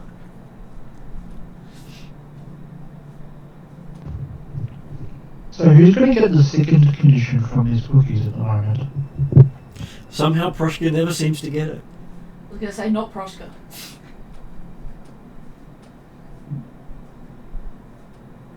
How do you get the second if there's too many of them? Is that how it works? Second means that you're being poisoned by something. Yeah.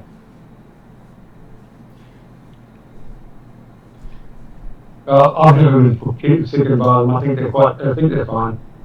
To go on to a different subject, is there any Horde gold, jewels, looting type gemstones, things that I can add to my Horde anywhere nearby that I'm not stealing off someone else that I've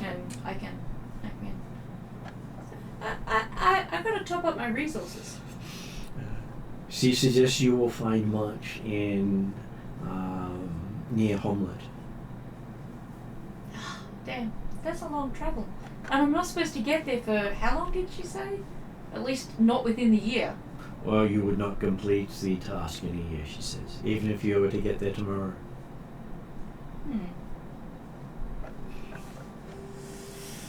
Yes, well, I was hoping she meant like nearby, somewhere where Calcrix could divert to and go, oh look, just a few extra things that I can add to my little chest of... There were some ruins and things. Was it only Lam? Was that right now? That is correct, yes. Calcrix is not taking anything out of Yalarum. She's already taken a spear that's not hers. She can't... We're just borrowing it. Yeah. She's not going to give the Sultan any reason for anything else. Okay. I presume we'll be travelling on then, Martin? You will be.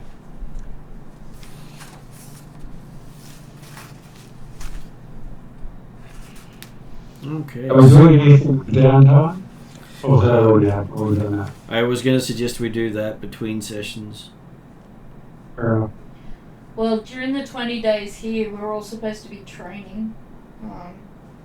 Calcrix has had her training set for her, but I don't know. I guess you'll talk to Martin about that between sessions. Particularly if you want to advance your skills. Warlocks don't normally train. But anyway, we'll try. Well, you can undertake, like, study of dragonology if you want to understand more about dragons, say. You can also learn rituals, Yeah. which you can then use. Yeah. So Okay. you're not limited in the normal 5e sense. Okay, alright. Well, I have some ideas of things to do. Plus there are skills, there are weapons, there are implements, there are many things you can learn.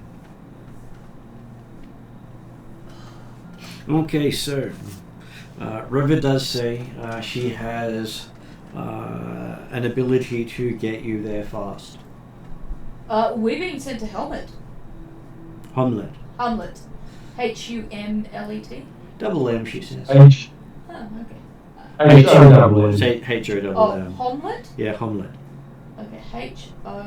Just warn you, Martin, I've run Hommlet many times. No matter how many times you've run it, it won't always be the same. Okay, well, You're not using them well. Oh, wait, that's Hamlet.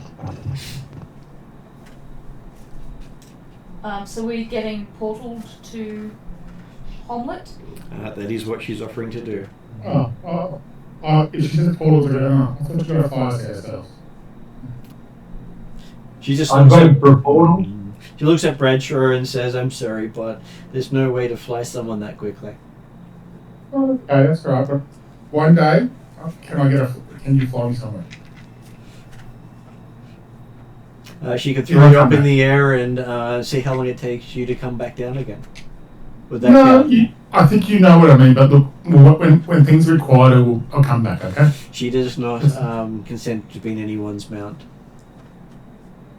Okay, I had to try. I at least had to ask. Okay.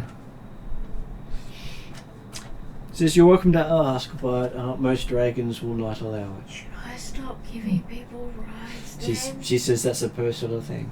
I let kids ride me all the time. It makes them laugh. It's kind of nice. It's okay. She again says it's your choice, but most dragons don't. Will other dragons look down on me for doing it? They let everyone choose themselves. Mm-hmm.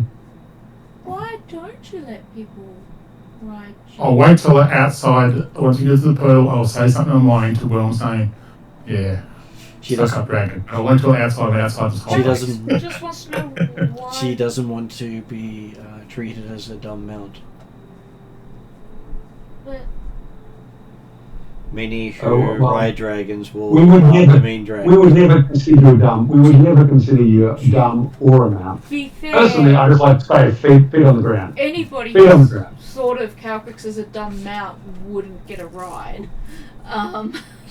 That's why she says it's a personal thing. Yeah. And many dragons have grown up with others enslaving them and turning them into servants and mounts. That's fair. So as a cultural thing, most dragons look down upon those who try to mount them. I more offer it when I see someone who needs help. Though depending on the bard, they may let them, she says. Depending on the bar? Yeah, bard. Bard. Okay. As in... Many bards are Oh, okay. I agree with you. Opposing any sort of slavery, I'm with you there. Mm-hmm. Oh, my comments on mine will be held till I go to the next area. Things like, I was going to offer you apple as well, and things like that will be said in my mind. I know that she can read my mind, so yeah. Yeah, if she can read your mind, then you might be asked for one of those apples. Okay, so before you know what's happening, you find a magic circle forming up around you. I will try to take note of any runes or anything that I see. And you see at least 10 runes in the circle, which is unusual because most circles max out at 5. I wonder what that means. Maybe it also has a time component. Maybe I'll learn that in my water craft book or sometime. I assume Drazzle's with us at the moment, so I'll just ask Drazzle, said, "Can you do this?" Drazzle shrugs. Okay. But then again, he doesn't really show off. Okay, so just trying to find my actual map of the place, because it is annoying when you go, hey, we're going here, and then I don't actually have the map handy.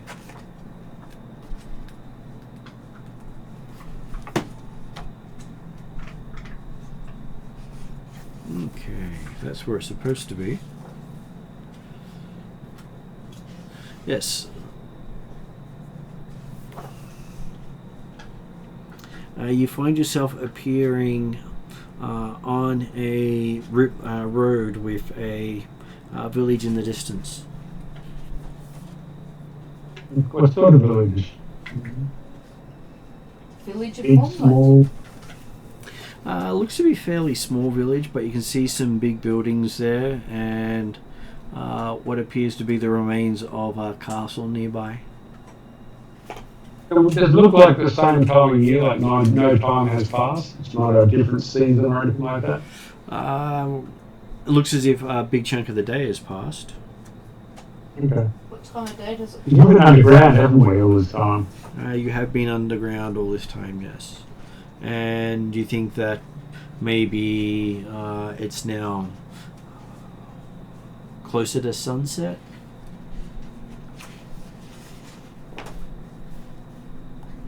If my goes through the moment, I'll give him a golden apple, and the other dragon, Riven could have got an apple if it was nice. Sorry, who? Riven, the silver, the white dragon. The blue dragon. Blue dragon? Oh, sorry. Yeah, White. I don't know if the blue dragon came with us. I think the blue dragon just sent us to Hommlet. Oh no, that's why I said I didn't say this till outside of where. Yeah. I knew exactly if my comments would have been taken well. I was just going, it's okay. You at least you ride. Let me ride you. So I say, it's just the experience I was just looking for. I say, hey, I've ridden a goat who's a dragon, and I've always ridden a real big large dragon. It's just a dwarven barrel list to call it, not bucket list, a barrel list. So there's a ruined castle, you said? Okay, looking at it, you can see a 2-story castle sitting here looking like it hasn't been used of much.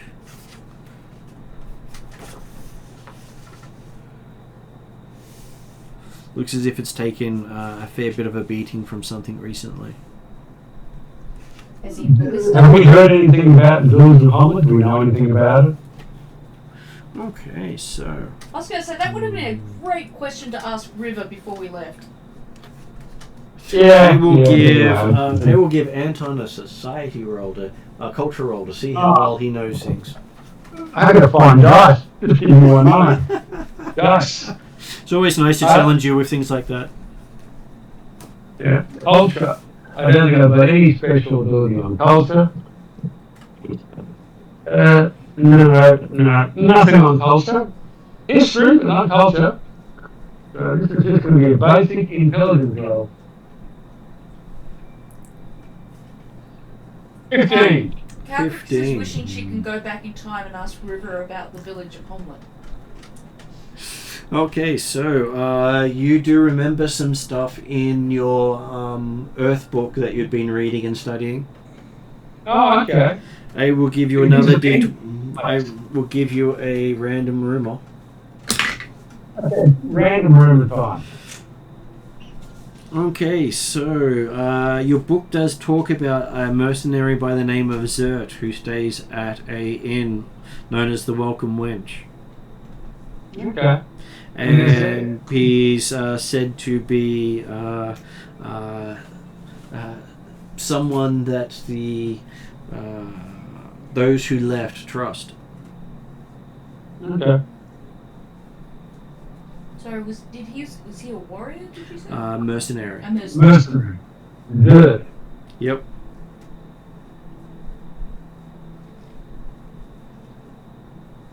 Others can also make a culture check to see what they remember. I just heard my dice. Oh, is it intelligence or charisma? We can go for intelligence because it is remembering. 16 for me. Okay. Unfortunately, having not read any of their books on the elemental cults, Bradshaw has never heard of Hommlet. Yeah, I don't read books. It's okay. Yeah. Sorry, Martin, is it insight or something else? Culture. The skill culture. Yeah, culture. Which is... If we don't have culture, then that's just... A straight intelligence check. Yeah. See if you can remember stuff that you have read from the various cults. Luckily, I rolled high. 22. 22. Okay, in which case then Zal does remember 2 facts. The first one being the trees of the gnarly forest come alive at night to disrupt all attempts to lumber in the forest.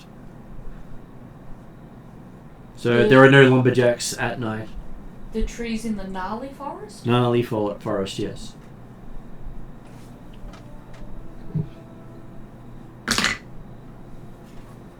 I gather my 21 doesn't earn me anything more than that. Oh, you did say there was 2 things, right? Well, I had to roll a different number. And it says, there is a ruined moat house in the fens to the east that was once a bastion of evil for the temple. Surely that ruin holds great hidden wealth from a bygone era. And great peril as well. So the ruined moat house, sorry, where? To the east, in the fens to the east. To the east. Which may be what you've just passed. And Calcrix does note 2 facts from her reading of the books.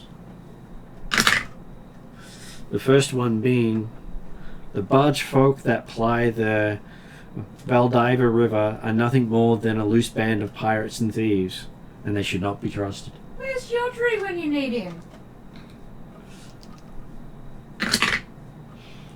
And the other one that Calcrix knows is there is a secret passage below the inn that leads to an extensive set of forlorn chambers of a long-dead wizard. And are you saying is that where we come from, or is this connected to the area we're going to? These are the rumours of Hommlet from the books that you have read, because they originated here. Right, okay. Which is why they were the source of the elemental cults. Did Chauvel make a culture check? 9. Yes, you have heard of Hommlet from the other characters just now. Perfect. So I believe each of you have had your check. Just a second, I just want to make sure I've got all of the bits because I can only write so fast. And I'm just writing about the bargemen nearby being pirates and not to be trusted. Mm-hmm. And the other one was a secret passage below the inn that leads to an extensive set of forlorn chambers of a long-dead wizard. So I know the name of the inn? It doesn't say. But you're assuming the inn of Hommlet. Would that be the Welcome Wench, or is the Welcome Wench like a tavern? That could be it as well. It's hard to tell because, hey, these books don't exactly come with instructions or whether or not they're actually factual or correct. I wrote there's a secret tavern. There's a secret passage. In the tavern. Beneath the inn. Beneath the inn. Which could be the tavern. Leading to... a set of forlorn chambers of a long-dead wizard. Right. I'm sure they'll just sigh at you forlornly. And did Bradshaw do a roll? Yeah, Bradshaw did well. He didn't do too well. Yes, but Bradshaw had a higher DC because he doesn't serve any of the cults. Not just yet, I'm working on it. And was that the one about the mercenary? Well, Bradshaw got no rumours. Oh, Bradshaw got no rumours? Okay, Yes. cool. So does everyone tell each other about the rumours, or was it just... Yeah. Okay. Well, Calcrix does. I'm pretty sure Zal usually does too. Because... Yeah. I'll volunteer the little bit of information I got. That's right. Chamel's learning all this for the first time, rather eagerly it seems. Bradshaw decides to temporarily lead us. I think the best idea first is to go to the inn. Yep. The welcoming wench sounds like a great place. And I'll pay for first rounds. Well, the mercenary is apparently trustable. The bargemen and the pirates aren't. So we can take the mercenary, even buy him drink, he will share drinks, and yeah, and then we might be able to get some other rumours from inside the inn. How does that sound? It sounds like we got to get out of here before nightfall anyway, and it's late in the day. The village isn't in a forest. It has a forest on the edges of it. Well, I wasn't quite sure where we were in I'm assuming I'm assuming a normal sort of pastoral region, you know, cows and all that sort of thing, crops. You can see a river passing through the village. More of a stream than a river, but hey, river does sound nice. And there is a forest to the... just trying to figure out which way is north and to the south and to the north. Sorry, river was to the... River passes through the village. Right. Thanks. There's an mention of lumberjacks. Is there, I don't know, something like I don't know if you call it a lumberyard, somewhere where they trim down logs.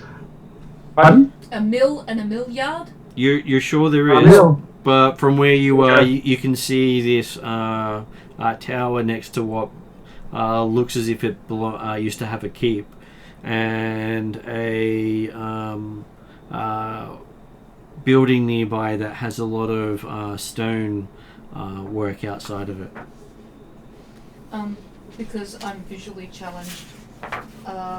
We've got a river that passes through the village. Forest to the, did you say east? To the north and south. To the north and south. The castle that you originally mentioned, where was that in relation to where we are? That was to the south of you.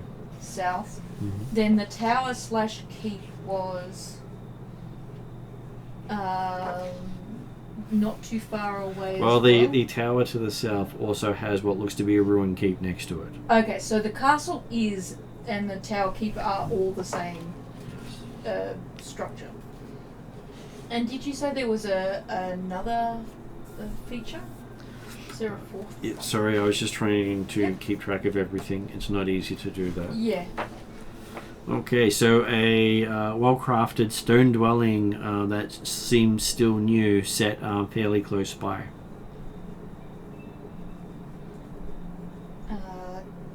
We can't see it close enough to determine if it's a home or... Well, it looks like a home workshop, a fairly well-built place. So it could be maybe a smithy or something like that. No fires, so no smithy. And no sound of hammer on metal. Well, this is all good to know. And how far off does the village look in terms of walking? Technically, you're on the outskirts of the village. So... The stone building is the closest building besides the tower to the south. Okay, alright. Anyone notice this? At this stage, no, because you're on the outskirts of the village.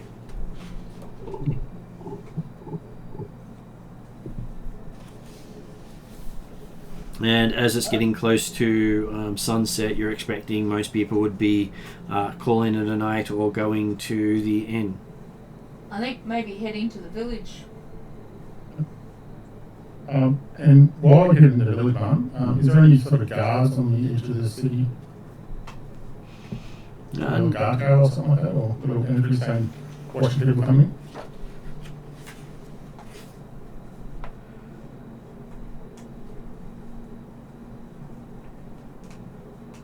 Okay, so looking around,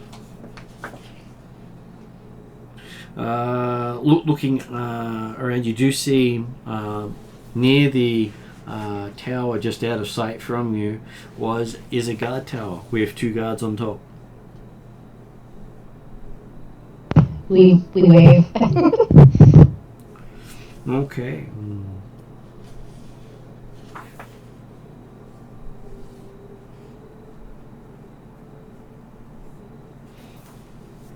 They call out, who are you? In Alphatian. Calcrix does her welcoming, emphasis on the welcoming, Jazzwing's introduction. Which I'm guessing is going to require a performance. Sure. And while that happens, because I was going to use my city watch skills as my background, Rachel, and see if I can see in the sort of military or city watch doing it, that makes sense. So what is your background City Watch bonus feature? That means I can talk to the local military for a town or a city or something like that to get bonus information. So you wish to yell it out from the ground? No. If we go closer, then I'll do it. If not, then yeah. That's what I was asking about the guards. That's one reason I was asking that. Yeah. 17 plus 11 is 28. Yes, that is correct. Thank You God. can count. For some reason, my brain was giving me 26 for the longest time. I'm like, I'm thinking you're minusing a 1, not adding a 1. So 28. 28. Okay, so you see Calcrix doing a fancy dance with wings. Hi, my name is Calcrix. And Super Calcrix dragon is with giant wings. standing up on her rear legs, almost able to meet them face to face. Because their tower wall, big for most people, is not bigger than a large dragon. Technically, it's Happy Dance. Mm-hmm. They do look surprised and carefully putting down their crossbows. That's good. Well, let's see. There's a dragon that looks like a single bolt won't hurt it, but may make it annoyed. Probably. Now, the important thing is what language did you talk back to them in? Because I don't know Alphasian, funny enough. No, do I. I do. Well, your characters can have learnt to speak it in the time you're with the dragon. I can speak and write Sweet. Alphasian. So that could have been your downtime. You learned to speak Alphatian. You can't read it, but you can speak Nah, I've got other ideas. I'm not learning I about was also going to polish up on my Yolar. How many languages can I learn in downtime? They take time. The one I'm learning from you is Celestial. Yes. And I'm pretty sure I'm learning a language from Anton, but I cannot remember which. I have to write Potentially I'd Troldarin. I would be surprised if I know a language you don't. Troldarin is one she Troldarin. doesn't know, Yeah. Okay, right on. but it is useful for her. How do you spell Alphasian? Alphatian. I-A-N. Thank you. All good. And yes, they have a interesting accent. Do we recognise the accent? Not really, but it is almost nasal in compared to what you're used to. Okay. Well, they're saying, welcome to the village of Hommlet, O Great Dragon, and your followers. I'm pretty sure my friends don't mind if they're called followers for now. It's probably too hard to explain to these guys that they're equals. And they probably wouldn't understand that either. I would ask thy good vigilant guards if you could direct us weary travellers to the to an inn. I think it might be called the Welcome Wench. So yes, that is the inn of our place. You know our place well. See, if you just follow this road going to the west of us, go past the stonemason just across the road there, past the carpenter and the wheel and wainwright, follow the road round past the herdsman and the blacksmith, and then it will come round and take you to the courtyard in front of the inn of the Welcome Wench. Thank goodness that Calcrix has better memory than Ariadna, because she lost it after the stonemason. If you end up at the leather worker, just turn around and look the other way. And if you find yourself at the tailor, you've definitely gone too far. Am I right in assuming we've only got the one road going ahead, and we can make the reasonable deduction that being an inn, there'd be some sort of sign, not necessarily a language sign, but an image, a picture, that would probably give it away to say, this is an inn. And so yes, it's also at the crossroads. So if you reach the crossroads, that's where you'll find the inn. Okay, well, you know. Sounds good. I Can I tap Calcrix on the side, ask if I may lift up to the same level as the guards? yeah, I can lift you up. Okay. First, I'll thank them, and I'll kind of explain to Anton that even if it might be simple to find the place, it's usually polite to ask directions. Okay. I guess people can listen to the conversation, because I don't know the language, but... Oh, you don't know the language? Oh, well, in that case, yeah. I would translate for you. Yeah. I think it's going to be pretty easy to find the place. Not a Um, very big village. so I lift Bradshaw up and say, my kind friend would like to have a word. Do you speak Alphatian? I do. So I ask, you must be pretty weary after a long day guarding this post here. What are you guarding from? We're guarding against riffraff, bandits, and untowards. Okay, that's all right. Well, when you finish your shift, if you want us to meet us, I'm happy to shout you around of greens if just to, if I'm a fellow city watch person, I wouldn't mind. I'm kind to do that because I really respect people who look after towns and cities. Guy holds out his hand for a fist bump. Yeah, cool. He says he should be finishing up in the next hour. He's just waiting for the reserves to be ready before he finishes. And I say, keep up the good work, and I'll see you at the end. See you at the end, good dwarf. See? And I feel happy that I'm going to make new friends in this town. So. Calcrix will pull a flask of coffee out of her bag and say, if you return this to me when you reach the inn, you may imbibe something to keep you alert until then. That would be fantastic. Good dragon. And 2 cookies get passed over. But we don't mention anything about what the cookies are, or they just go with the coffee. Yes. So yes, they are more than happy to do so. And as you're walking along, you see a couple of people leaving houses along the way, walking in the same direction. I am going to revert to. Is medium size the least? Medium Scary size size? means that you would walk amongst them. And by the way, that's a medium sized silver dragon. Calcrix will revert to medium size. I'm glad you've got a little silver dragon now. Although I keep forgetting that Valen is dragonborn, not a silver dragon. And Valen is with you. Yep. Valen always kind of just, I think we'll ride on the cart with Drazzle. Has lots of conversations with Drazzle. All I'm going to ask is, how does make sure you can fit through our indoor as well? That's one of the reasons for going down to medium size. Cool, just double checking. Plus, I don't want to make all the villagers scream and run. Cool. Okay. I'll offer you an apple, by the way. Because I'll thank you for apple. Munchy. It gives you like big pussy boot eyes, looking at the apple and then looking at Bradshaw and then looking at Calcrix's apple and then looking at Bradshaw. I feel happy that I've kept everyone happy right now, so I'm happy to kind of a dwarf jog all the way to the end. You hear a ting off your helmet as a cookie hits you on the side of the head. He was hoping for an apple. Oh, sorry, okay. Sorry, and when I realised that, out of the endless pouch of apples, I chuck one to... You get a happy eat as Eek then eats the apple. And then for a brief time, it looks like Calcrix has an apple balanced on her shoulder. Also, if Goat's still around, I offer Goat 2 apples because Goat's very hungry sometimes. So. Goat has been following you. Drazzle brought him into the city. Yeah.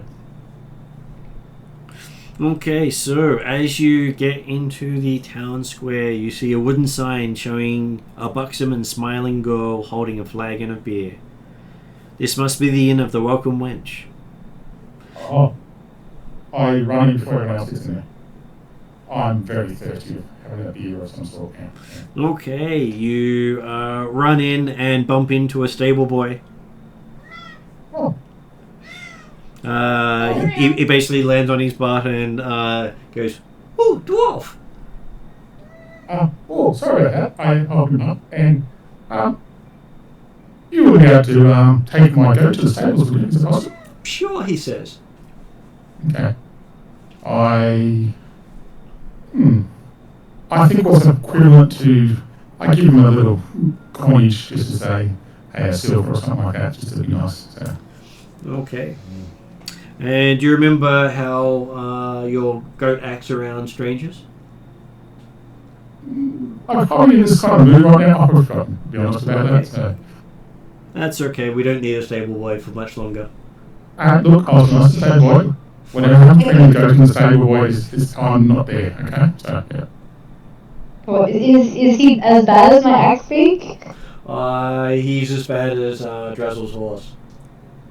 So, worse than Maxie, worse than Chocobo.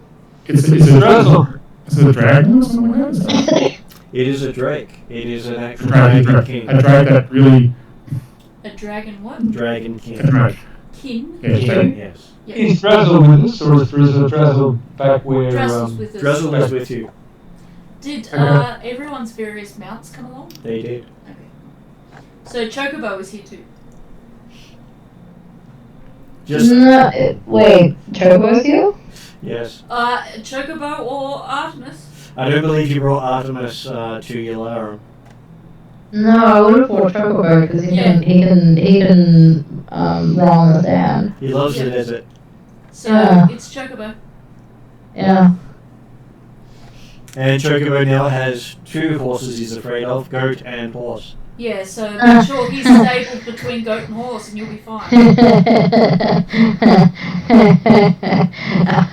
Okay. So, hey buddy, you want to sleep with me tonight? He's probably frowning on his head.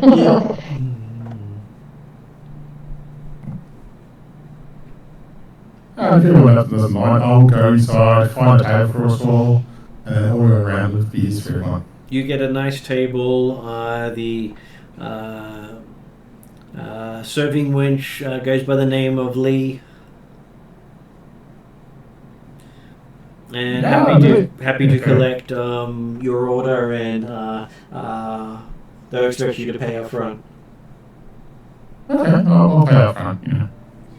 Just to note, Calprix doesn't drink alcohol and neither does Zal, so you may want to order them like a non-alcoholic beverage. I ask if there's a non-alcoholic beverage. Try not to laugh about non-alcoholic beverages. So. Yeah, you know. I'm sure they do honey milk for children. I'll ask if whatever's equivalent here. I'll ask the our bar wench and put a little bit extra on the top if I have to. So. Okay. Where are my handouts? And I think if all of our various mounts have to be stabled. Yeah, just trying to figure out where the Drizzle.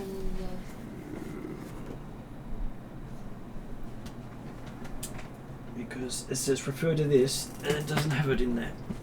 Oh, so you're doing that good old bouncing around the couple of different books? Yeah.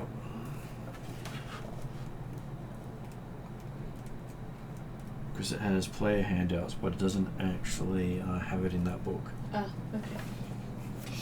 Okay, so it actually has meals for the inn, which I can take a photo of and put on the, and someone can put it on the Discord for Mark. So it was Lee was the barmaid? Mm-hmm. When I enter the inn, I try not to draw attention to myself. I try not to look too obvious, but I want to also look around. Who do I see?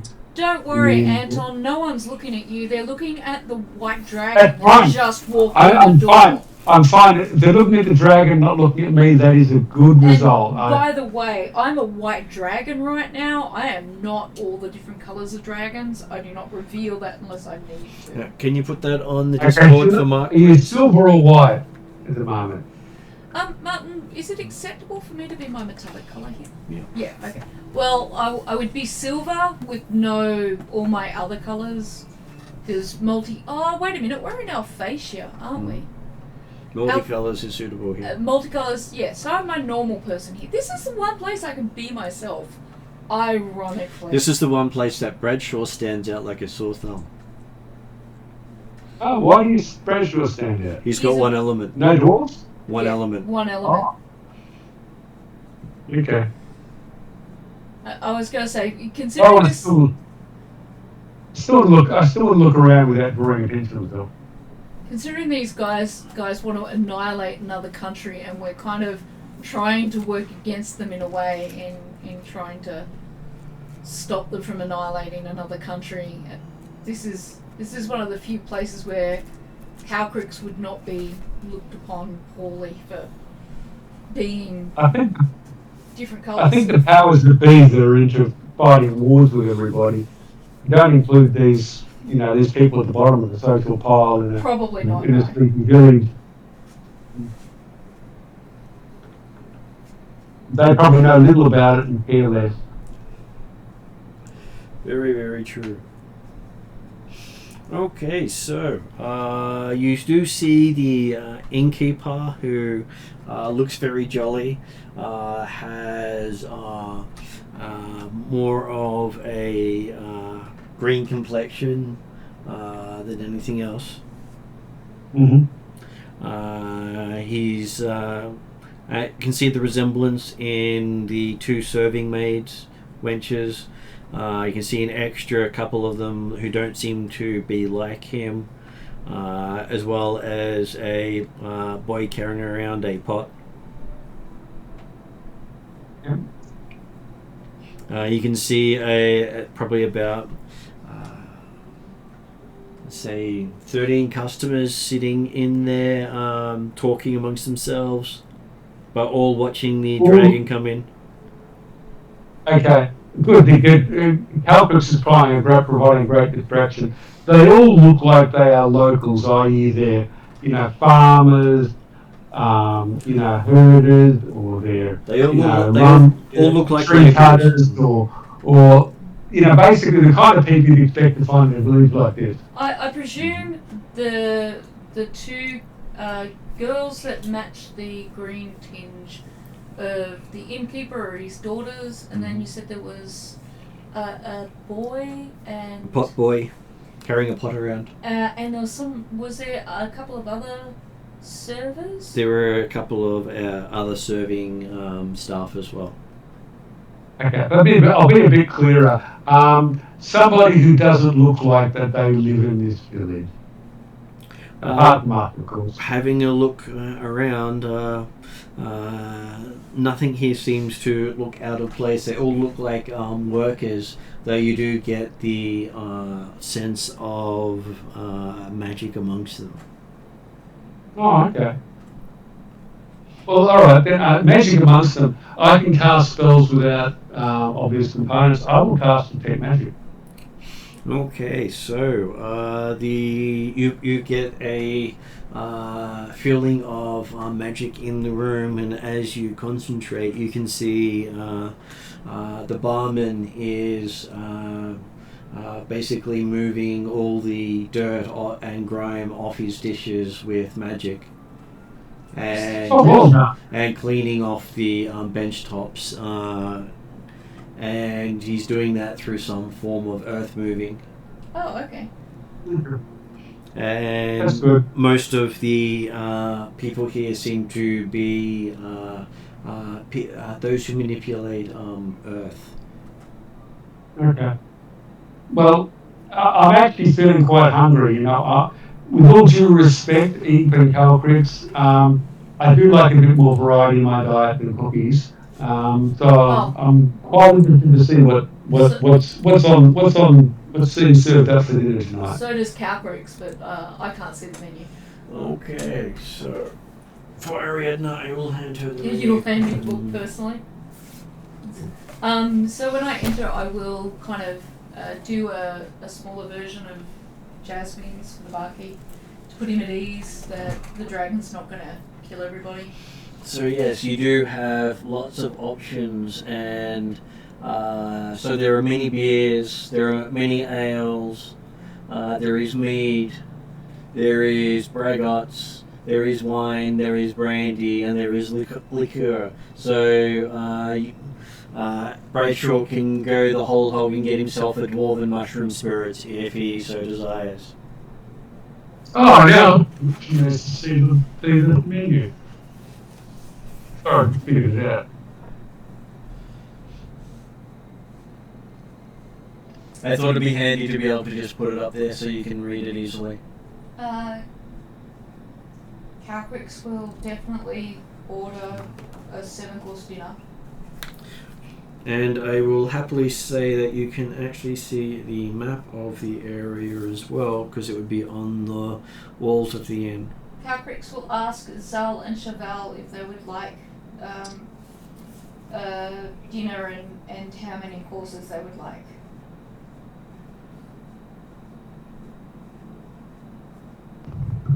Cheval won't overindulge us, have 2 courses. Yep. Well, you could always go for plain supper if you wanted to, but I'm happy to get you 2 courses. I think the 3-course supper looks really good. That's what I'm looking at. So There's only 3 silver pieces. I can even afford it. Wow. I think it's CP for the dinner 3 course. Seasonal greens, No. roasted quail, venison, and pastries. Yes, and 5 copper pieces. That's even cheaper. Yeah. Oh my god. Well, It's got a Calcrix dance in it. That's crown god. is offering you dinner 7 course, seasonal greens, roasted mushroom appetizer. She's going to go for the roasted venison, cheese and fruit platter, pastries, all the pastries, and then she's going to give the aperitifs and digestives. Just meat or Just bear in mind that that's more than I can eat. She's going to give that to Bradshaw because she's pretty sure he'll. You'll love every bit of food you can get. She's a growing dragon. She needs all the food she gets. Okay. Did Zal pick something?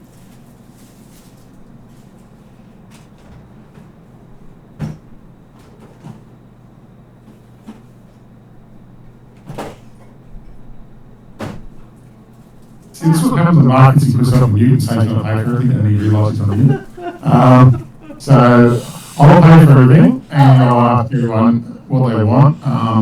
Okay, well, thank you, Bradshaw. Calcriss is not sure about ordering a 7-course meal then.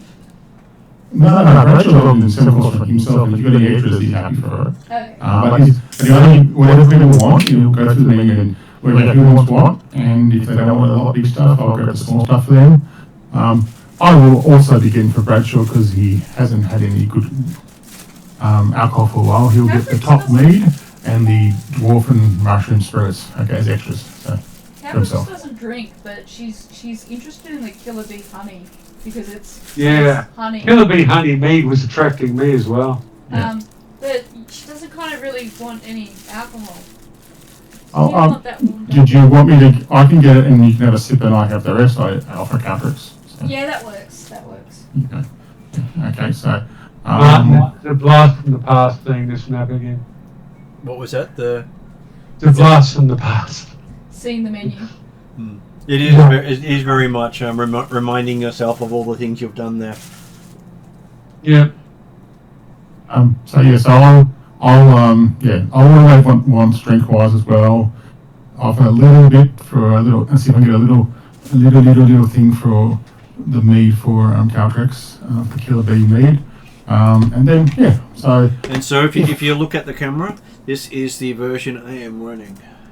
Okay. Oh, they've got dwarven mushrooms. So this is book 1. Ariadne's got book 2 at the moment. We go there, are we? Okay, yeah, okay. I'm not sure if it rounds itself up to 20 gold. I don't know, Martin. I'll just say it's 20 gold, and You're giving them a huge tip there, Bradshaw.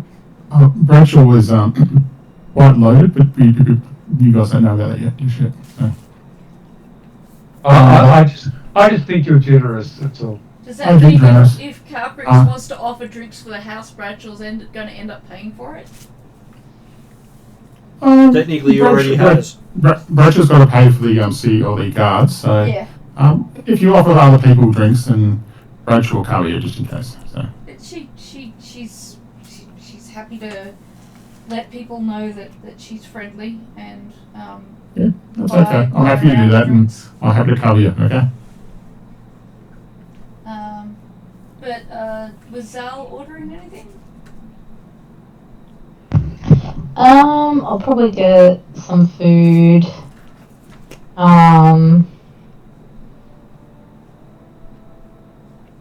Probably just a 3-course dinner. Yep. And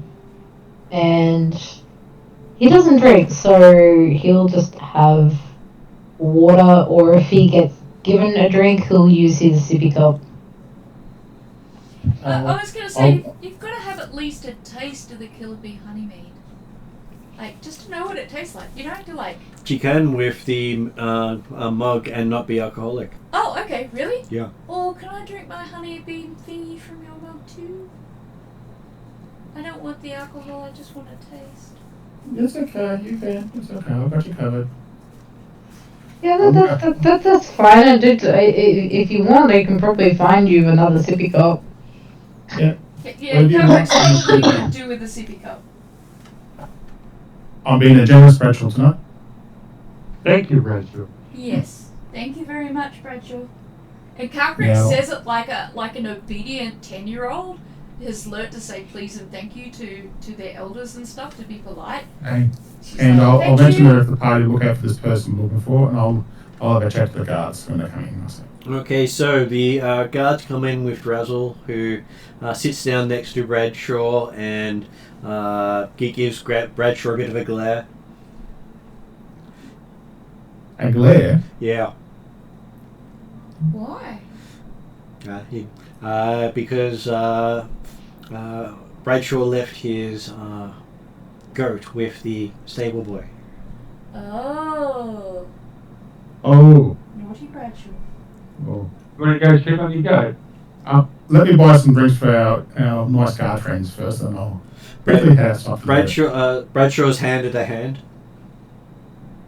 Is that A one of hand? the... Oh, it's the stable boy. Stable boy's hand. Oh. Does anyone know Resurrect?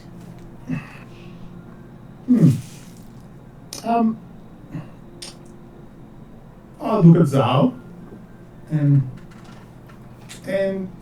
ask Yeah. to he, right? Yeah, he. Yep, I'll ask Zal. Any way you can fix this? Yeah, Calcrick is kind of looking at the hand and going, can you, like, heal from that? Or... How does that work? Drazzle says No. hand not have a pulse anymore. Oh, no. Bradshaw has a look of shock and realises what he has done, buys a round of drinks, and goes outside to talk to Goat. We might also have to be talking to the stable boy's parents and paying them compensation for the loss of their son. Probably the parents of the people who run this. In. Yeah. Yeah, the only fixing this would be doing something that probably none of the party would like, including myself. Necromantic. Once I realise it's once Brazzle says and the rest of the body, I go, don't worry about that, that's not much we can do now. I go outside to try to talk to Goat, which is going to be very hard and extreme, and it might involve me trying to just say, please do not do that again, kind of thing, and stuff like that. And I'll get a kind of look from Goat of, like, you caused it in the first place. And Goat just nods all the time because it likes you talking at him. Goat might eat more people in order to get more attention from Bradshaw. Well, yeah. Goat the Drake does his own, what a Drake would do, and not very intelligent and just does things. So, yeah, I should have known better. Does Goat just not understand Bradshaw? Oh, Goat understands and can't speak. Alright, yeah. Yeah, he's got low intelligence in that sense. So. Goat's a draconic creature though. He just calls it Goat, just like Drazzle calls his horse. Okay. Calcrix will follow out. She's just as shocked, and she'll say to Bradshaw, "May I speak to Goat?" If you can, I just want to explain that eating Fable's or biting Fable's hands off is not a good thing. But if you can explain it better than I can, I'm happy for you to try. Calcrix is going to try to use her metallic dragon status and diplomacy to, in simple terms, explain to Goat that Goat should not eat alive things without checking first. Persuasion roll. Persuasion. Or should I say persuasion spin? I would like to say that Ika's with me just for the record, because that does give me a D4. Okay.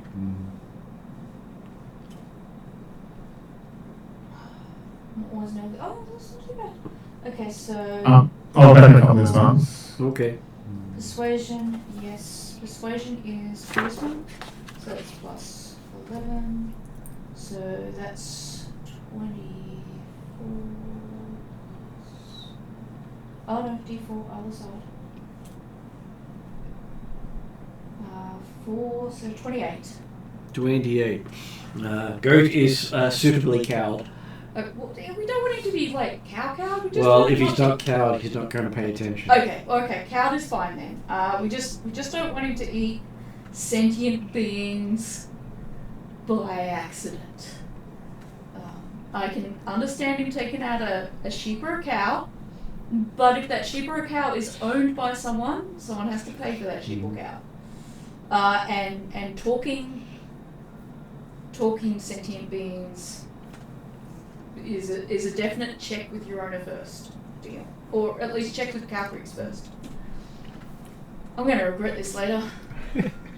Goat's going to like come up every 2 seconds. Go, what about that one? What about that one? What about that one? Well, it would probably bring whatever it is to you in its mouth. Yeah. They're not chew toys either. Yes, but how else can it ask you? Yeah, that's true. There'll definitely be so I think we need healing. This one's got 2 holes in it.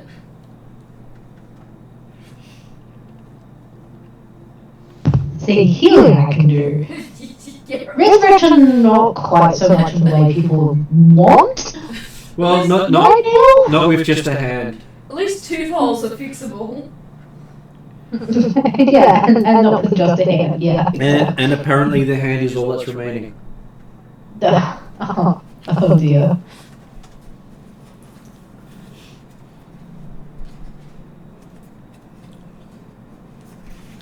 Oh, hey, the stable boy didn't know any better. He thought it was just a goat.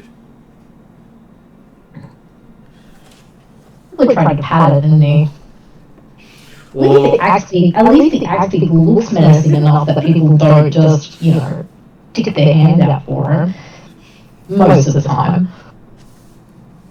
Well, that and the XP is very well behaved around Drazzle and Horse. Yeah, that too.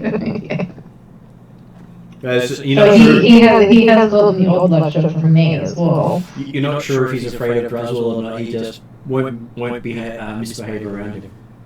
I think the only person who doesn't have trouble with their mount/familiars nodding at them while they lecture them for doing something fatal, deadly, or lethal is Cheval.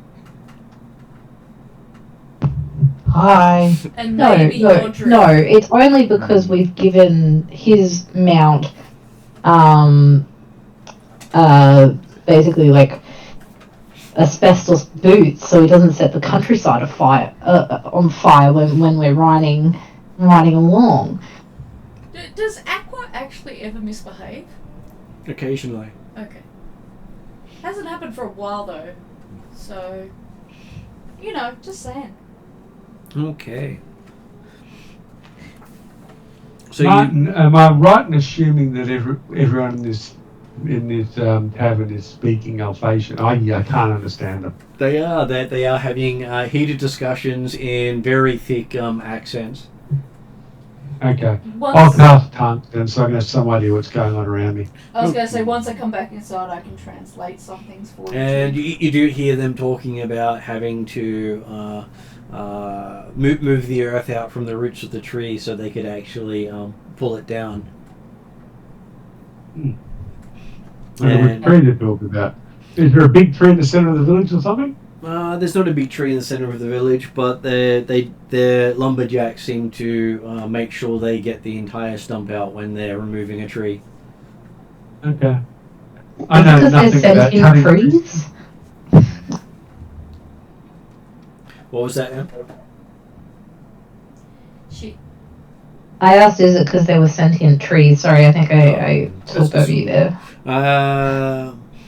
the person looks up and goes, "Oh no, it's just trying to not waste any wood." You just coax the earth out of the way, and you just get the all the roots, and they all become useful bits of wood. So they're just thorough. Less trees to cut down if you get all the pieces. Oh, so I missed the conversation with the dragon. What happened? I managed to persuade Goat to check in, at least with me, because I'm a dragon and I have some kind of authority over drakes, before he tries to consume sentient living creatures. I thank you, and I give Goat a couple apples to thank you for trying to be better. We did point out that he will probably come to us with people in his mouth in order to say, "Can I eat this one?" But we agreed that Zal can heal tooth holes. She can't resurrect without necromancy. It's a way forward. I think that's a way forward. So I'm happy that Goat's starting to understand, and I'm happy that you've then communicated what I can't communicate to Goat. So I'm happy now. I will also find the parents of this person and pay some compensation, but I'll work on that during the next session. Anton is currently eavesdropping. I'm guessing Froska's doing his gossip gathering job. Froska's almost certainly eavesdropping. I just want to know what's going on around me, that's all. That's all good. Maybe spot someone who doesn't, they all fit. They're all part of this. They're not. There's no interlopers. And they talk about the learning how to make nature do what they want from the local druid.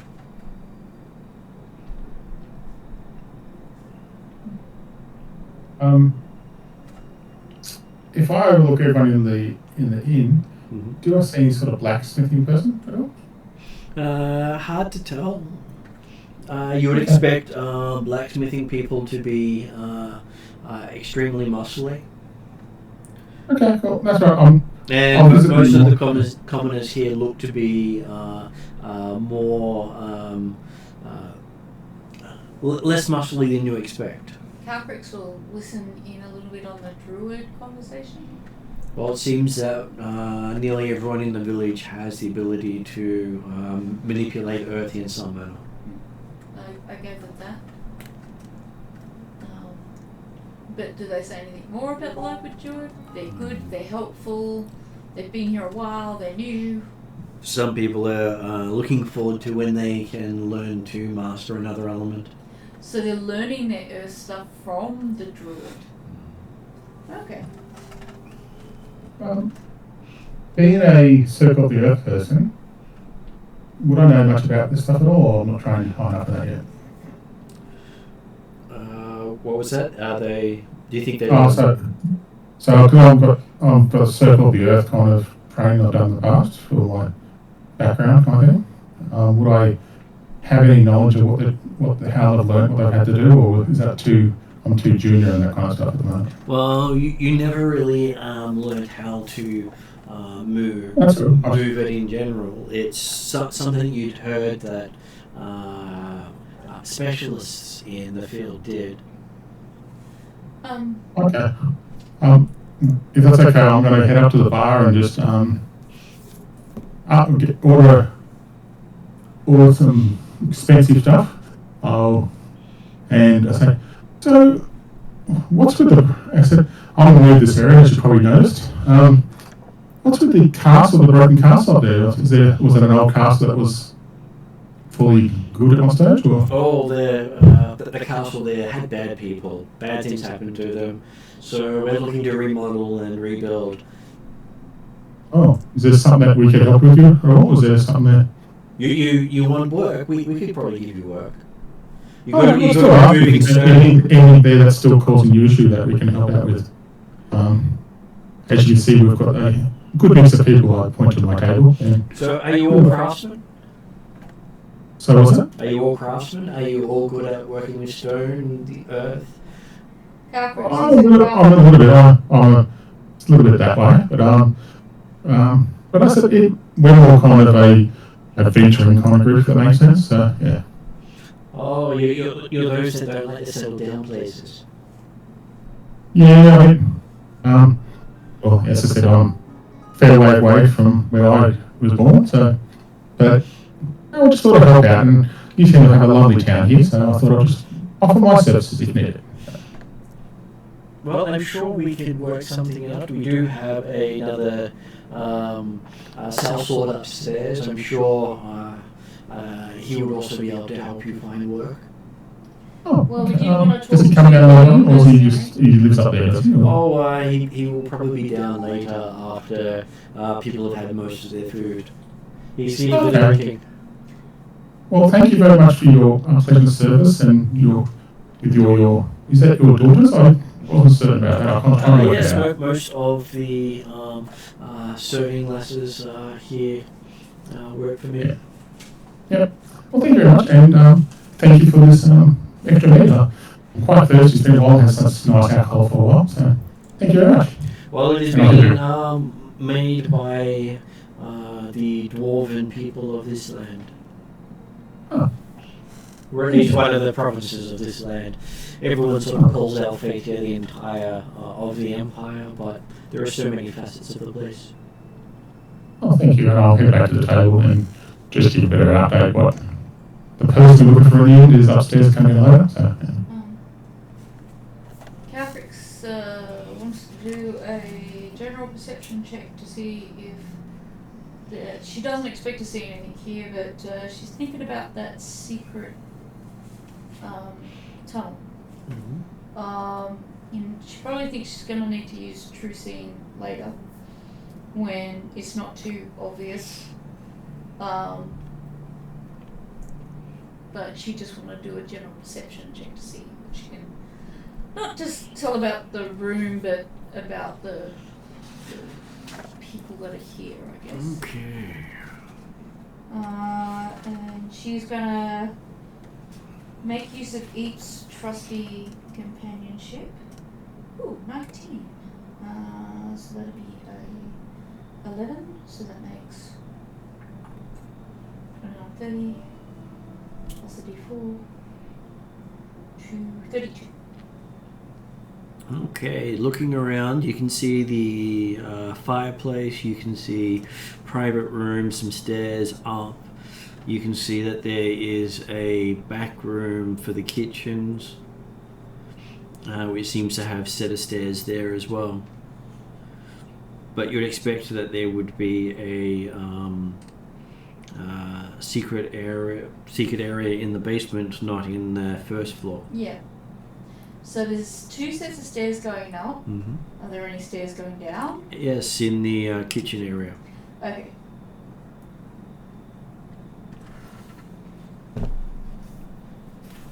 Not as easy to get to. No, I gather they might have rooms here.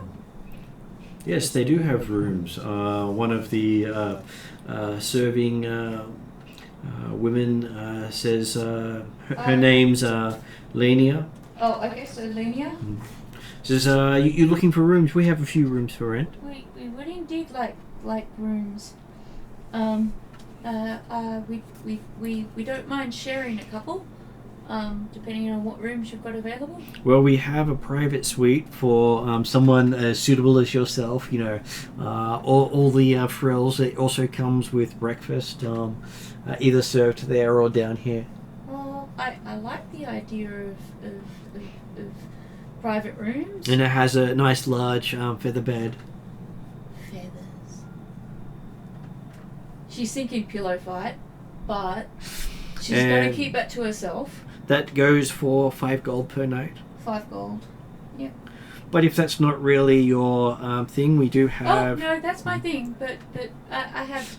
companions. Yeah, companions. Well, for your companions, we have a simple room with 2 wooden beds, each with a lumpy mattress, unfortunately. But it has a chest with a padlock and It goes for 2 gold pieces a night. Yeah. How many people we got again? We've got Anton, Bradshaw, Zal and Cheval, potentially Drazzle, Audrey Valen. and Drazzle if we're here for multiple sessions. And Valen. And then Valen. So we're looking at about 8 roughly. How many people can stay in the Private suite? private suite? 'Cause 1. I'd likely try to keep Valen and Eve with me. You would have to sleep in a chair. I don't want to make Valen sleep in a chair. What if I make myself small? You could do that. Though you may grow to large overnight when you sleep. Oh, okay. I don't want to kick Valen out of bed by accident. But I kind of want Valen in the suite with me. Mm-hmm. If I paid an extra gold coin, could we have a little bed put in there? They could do that. Okay, so 6 GP for me and Valen and Eve. And you got the private room with 2 beds. And then there's a private room with 2 beds, which I'm guessing Zal and Cheval might share? Questioning? You'd probably put Zal and Anton in there. Zal and Anton? Yeah, happy to share a room with someone. And then... Well, I would share it with Anton. yeah, okay. Then, And I have to share it with the crazy Cheval. then there is a private room with 1 bed for 5 electrum per night. That's a lot, isn't it? Metro? No, that's half a gold. Okay, sorry. I can have private rooms for now if Cheval wants to do another private. How many rooms got here? And then there is another private room that has a single bed in it. Also costs 5 electrum per night. So that'd be Cheval and Bradshaw separate, yeah. Bradshaw. And what about And- Drazzle? There is another private room with 2 beds for 1 gold per night. Let's say Drazzle and Yodri. Yeah. I'll have to set up a single room with And they Cheval say and that- yeah. That's all their spare rooms. So Yeah, they'll cover it. private room with 2 beds, we'll put Drazzle and Yodri in. So I will 6 gold, 7, and 8, 9. How much was the private room with 2 again? Drazzle? 1 gold. 1 gold, 6, 7, 8. So it's 10 gold Yeah, for rooms thanks. overnight. Thank you. I was struggling with the additions. Okay. I haven't forgotten anyone, have I? You may. Don't think you have. Okay, so that's... So I will give Linnea... I presume Linnea is the one who I pay? She's Well, happy to I take the can payments pay. for you and to get the keys so you can lock or unlock as you need.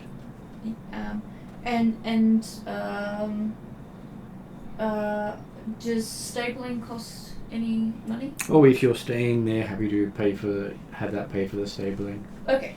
Well, that means that When they can find what happened to the stable boy, he seems to have run off.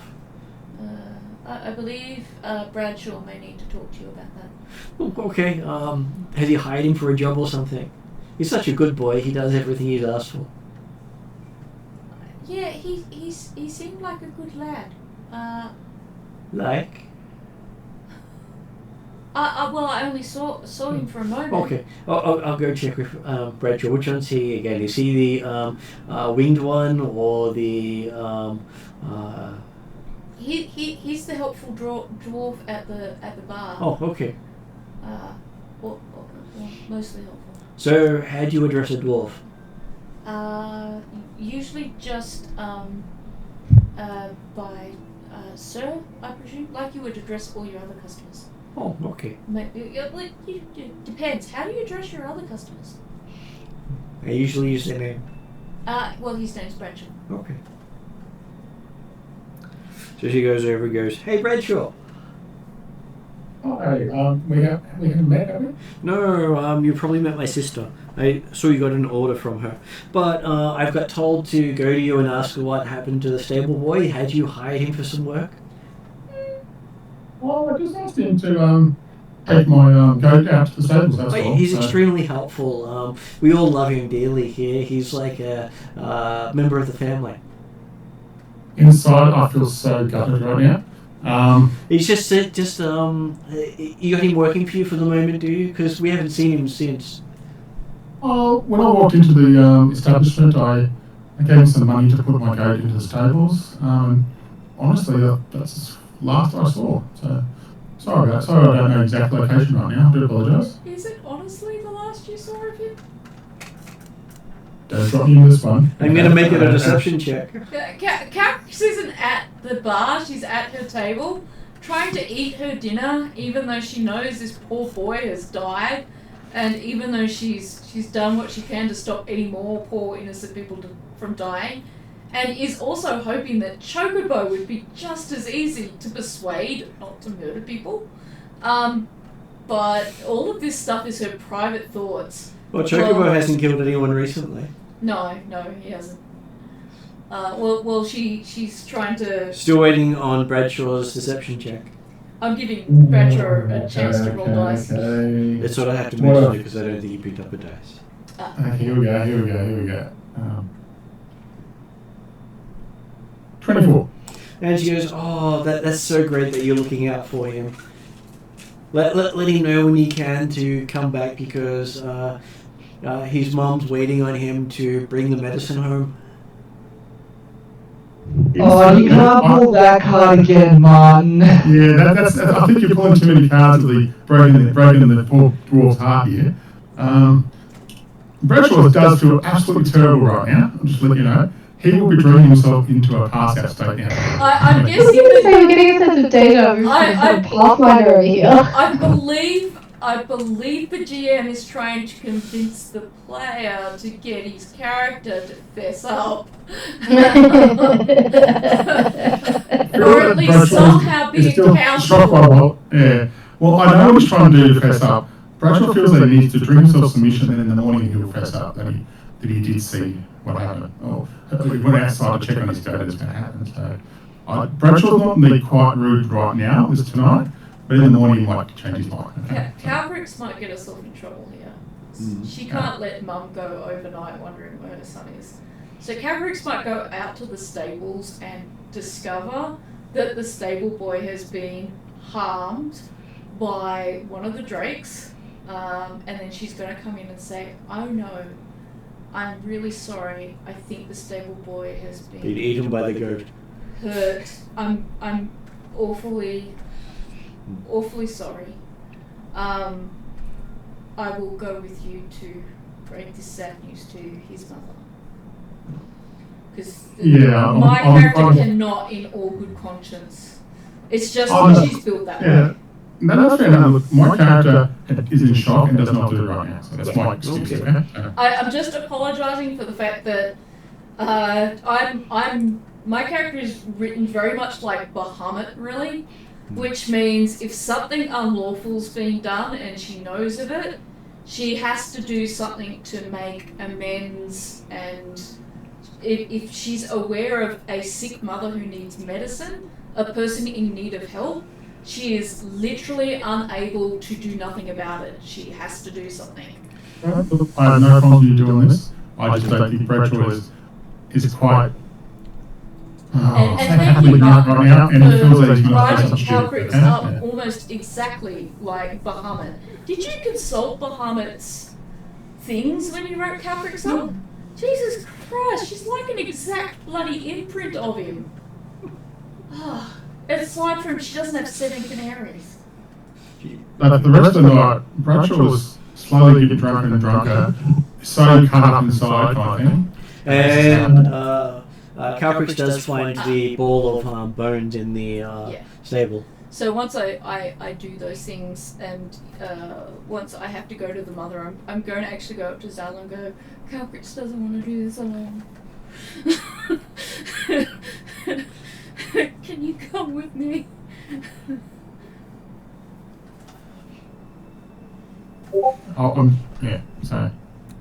Bradshaw's still cut up, hurt inside, doesn't know what to say right now.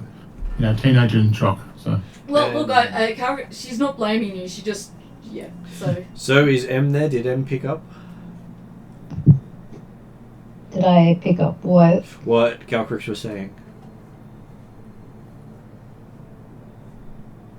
It's fallen on my shoulders now, has it? No. Calcrix has, because Bradshaw said he's going to get drunk and fess up in the morning, and because I explained to Mark, Calcrix is literally written that because she's a daughter of Bahamut, she can't overlook an injustice, someone being murdered, and if there's a person in need, his mother who's waiting on medicine, she can't let the mother waiting on medicine not know where her murdered son is, or eaten son is, overnight. She's gone into the stables, pretended to find the stable boy for the first time, gone into the barman and gone, oh no, this terrible accident has happened. One of the drakes has eaten the stable boy. I will go with you to break this sad news to the mum. And he's shocked that there's drakes there. He says, I just saw goats and horses And then, yeah. and murderous bird going there. Yeah. And then Calcrix promptly goes to you and goes, Daddy, I don't want to do this by myself. Right. Okay. Sure. She wants someone to hold her hand. As you're the only one not drinking. Yeah. As I'm the only responsible adult here, apparently. Well, she'd go to Cheval, but she's not sure where Cheval lies in terms of breaking news of death to... Hey lady, your son's dead. Yeah, she thinks that Cheval would be very direct and maybe not that yeah. Not that sympathetic, kind of. Yeah. Well, I've had the dwarf on the back, and I said, "All right, you're coming with me." And I take the beer out of his hand, and I said, "You're coming with me and the dragon. Let's go." How drunk would I be by now, Martin? Not drunk enough. Okay. Perfect. Never drunk enough. I'm feeling very sad kind of Bradshaw right now, so I'll just put it out there. So Cheval and Anton are left behind in the bar? Sweet. Yes. Calcrix really doesn't want to leave the bar, but, it's inconvenient. Well, not the death of the stable boy. That's not inconvenient at all. So have we been told where his parents are, or? The barman was... Yes, that the barman, who's also head of the militia, points out where you can find the parents. He says it's on the map. It's house number 3, the woodcutter's house. Don't worry. I'm sure they won't use their axes.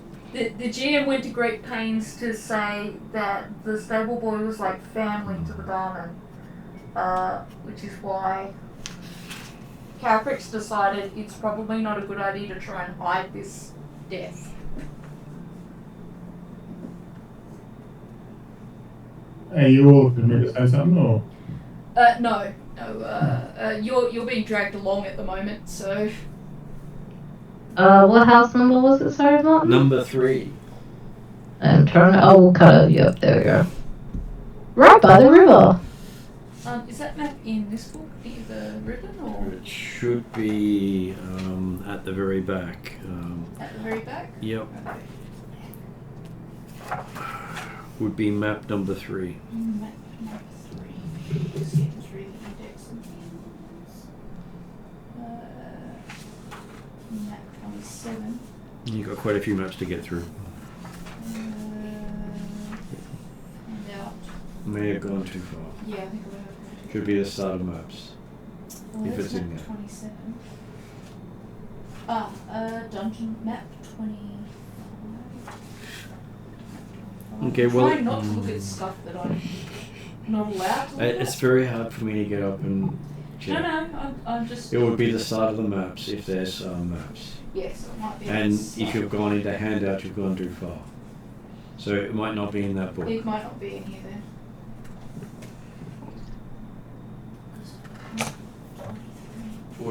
look on your phone, but that would hurt.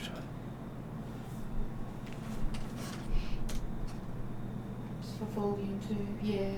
I don't think So it's referred to as a rustic cottage set away from the road among a small copse of trees. A brown wooden abode sports green shutters and a wood plank roof. And I'm sure copse of trees is just, phrasing. Copes. It's copes, Mark. I'm sure, considering we got told the trees come to life around here. No, the editor is correcting Mark's pronunciation and spelling copes. Copes of trees. COPSE. What do you mean I just can't insert letters here and there? No, you don't insert Martin can't be sneaky, is that what you're saying? Yeah. He's sneaky enough. Okay, so yes, you make it up to the door. Who's knocking? Calcrix will knock, since she's the one who offered to go and inform the poor parents of the happenings. Okay, so a 4-year-old girl opens the door. All bright-eyed, going, "You're home! Oh, who are you?" Looking up. Calcrix is medium-sized. Yeah. And she will not smile showing her teeth. She will give a smile that actually looks kind of like a smile as long as her mouth is closed. And say, my name is Calcrix. Do you think we could talk to your parents, please? Okay, I'll go get Dad. Runs off. Dad, there's a dragon, a dwarf, and a not sure what at the door. This is not a bad joke. Wow, I feel so lost. Maybe a 3-year-old, 4-year-old. I'm a human just like you. Thank you very much, kiddo. Okay, so a large guy comes into view. Large for this place is probably about 5'5", and he's got the green tin skin as well. Is the house too small for Calcrix to go in medium sized? Well, you're not sure that there would be that much room in there. It doesn't look like a large place. Do I have the sense and experience to ask him if we could talk outside privately for a moment? Okay, please? so he says he's happy to come out and chat to you. I introduce Zal and Bradshaw. These are my companions. We're fairly new to town. We arrived just this evening, indeed. So you need help with wood cutting? She kind of looks to Zal and she says, "We have some very unfortunate news." What's happened? They'll interject and just say, we're sorry, but did we get the name of the boy? You never got the name of the boy? Oh. I know the name of the boy. I was going to ask the name of the boy. Can I have asked the name of the boy? Do I need to spend a token for that? Do we get tokens for these games? No. Okay. Don't have a token in this game. Okay, so I'll say his name was Bryn. Bryn? Bryn. Bredden? Bryn. Bryn. B-R-I-N? Yep. Right. We're sorry to tell you that Bryn had an accident in the stable, and he is no longer. Stop laughing at me, you. An accident in the stable, yeah. I thought that's funny as hell. He's singing it, so what did he break? What do I owe? Goat accidentally ate something he shouldn't have eaten. Yeah, but I don't say any of that. Yeah, he sort of sighs and says, "What did he break? What do I owe?" No, I think it is what our dear dwarf might owe you in terms of compensation. His eyes sort of narrows, he looks at the dwarf, and okay, out with it, dwarf. I feel, I'm sorry that your son is dead. I do apologise. It saddens me because I only just met Bryn for the first time today, and he was such a lovely young lad, and I feel that I asked him to stable my goat, and then when we got out to check on my goat later on, and we saw the dead body of your son. I don't know what exactly happened. But He does a very dramatic no. Gets on his knees and looks very unhappy. Calcrix will actually change into an elf, and she will bend down beside the man and put her arm around him and try to give him what comfort she can. I try to soothe him with a dwarven hug, if that helps at all. So. It probably does. I don't know if charisma can be used to comfort, but You can do a persuasion to comfort people. I will try to comfort him. I don't know the mourning process of your people here, but I am happy to help learn or facilitate as a cleric, and we are sort of deeply sorry for your loss, and as compensation, the dwarf has offered. You were gonna offer monetary compensation, right? Oh yeah, 100%. Yeah. Some monetary compensation for such a tragic accident. Not And that money because- can replace your And child. because the dwarf was also doing comfort, you get advantage on that roll. Oh, okay. So you can roll the d20 twice. Okay. I didn't do too badly, but I did even better then. So I did a 14 the first time, which would have given me like a 25. I don't have Eep with me. I left Eep with Cheval. And Pershka? At least Cheval and Anton. I know both of them are kind of freaked out by Eep, but I can't bring Eep with me on this occasion. So I wasn't adding the d4. So the 14 would have given me 25, but the 19 gives me 30. Yeah, so 30. Seems to calm down. He says, well, we normally lay them out in their funeral finery for friends and family to say goodbye. Does he have any finery? He does. May I am a jewel crafter. Do you also remember that he's currently a hand and a ball of bones? Yeah, I was about to say that. Yeah, that's. Can I don't. This is not looking good either way. I will offer we to use, pay. do we have the kind of magic where I could possibly do an illusion of him during the funeral? Well, you know that wouldn't quite be the same. No, but it's better than a ball of meat and bones.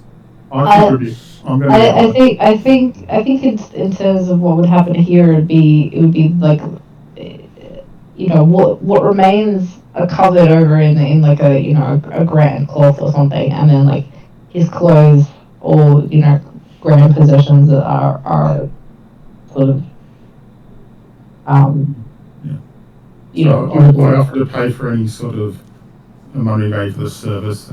He says, what horrific beast could have done such a thing? I just don't know. I just feel so sad. Another it's such a deception nice check word. by the dwarf. Yeah. What was that? Another deception check by the dwarf. I'm surprised you haven't done okay. a full save on Calbricks. That's another 19 on the dice. That's now 24. He sounds very believable that he has no idea what caused it. He doesn't ask Calbricks though. I'm gonna tell him the truth about what's left of. Martin's being really kind. Yeah, so I'm gonna say, look, unfortunately, whatever did this didn't leave much to your son left, unfortunately. So I'm happy to provide anything for the service, and I'd like to give you some money just to help you out with the loss of your son. Compensation money, because I feel, even though I've only met him once, I feel that this is not like any family should what should happen to them. And I'm so glad you glossed over the joke by giving him a hand. Sorry, what? I'm so glad you glossed over the joke of giving him a hand. Yeah, okay. I forgive you past that. Yeah. So I'm giving you 50 gold. Okay. So. Calcrix will also offer to craft if he describes the essence of his son's personality. Calcrix will craft a jewel that will be there that they can keep as a memoriam of their son, like on their mantle. Okay. They I will ask the father if I'd like to. I'm a dwarven and I do craft some metal. Is there anything? Can you tell me about what your son used to like or anything? I did meet him. Only met him for about 10 seconds or a minute. He loved animals. Animals? Okay. Any particular animals at all that he likes at all? Or? He just loved all animals. All animals. It was his dream come true to work in the stables. I'll see if I can talk to your local blacksmith trial, see if we can carve some sort of metallic kind of horse that we can, with his name on it, we can leave maybe on the shelf of your house just to remind you of him. So work yeah. together, Bradshaw. Calcrix will actually use Let's do her that. crafting ability to craft what looks like a stable, very similar to what you would see in a nativity scene, with various different animals and a very detailed carved figure of the stable boy based off her memory of seeing him as he went out the door. And you could add, say, a very finely made metal horse to that little If scene. you got the equipment to do that, I don't have a forge and all that. Calcrix always has her crafting gear on her, but she's Oh, cool. always crafting stuff. Yeah, I haven't got a portal one yet. Yeah, fortunately hers is very portable. He does say he will ask the local druid to officiate in the name of Terra, so that his son and all what's left of him can be laid to rest. Calcrix asks if he would like her or Zal there if he needs to tell the young sister. He will just tell the two younger kids that he's off adventuring until they're old enough to know. No point in scaring them. No, that absolutely makes sense. Plus, he doesn't want them to develop a hatred of outsiders. That is very deeply appreciated. So he will go now and he will speak to the druid in the morning. Yeah. Did you by chance collect the medicine from the innkeeper? Did I grab the medicine? Well, you did speak to him, so I assume you did. Okay, so I will pass on the medicine from the innkeeper. Would I be able to visit with his mother at some time? Maybe in a few days when her fever breaks.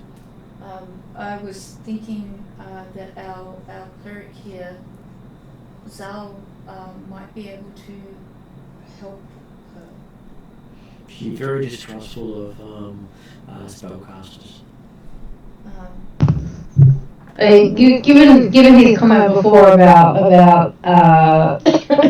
not wanting a cleric to officiate, which is fine. I said I wasn't sure about their things, but just putting the offer out there. He could have been a bit nicer about it, but you know.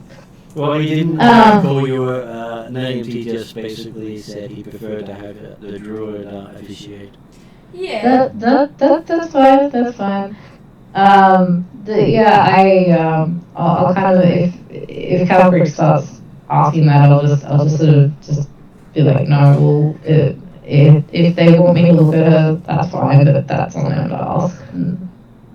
Yeah, Calcrix is more thinking along the lines of if not forced, but if persuaded to accept your help if the mother's so ill that, this could possibly kill her. I'd rather there only be one death in the family recently rather than two.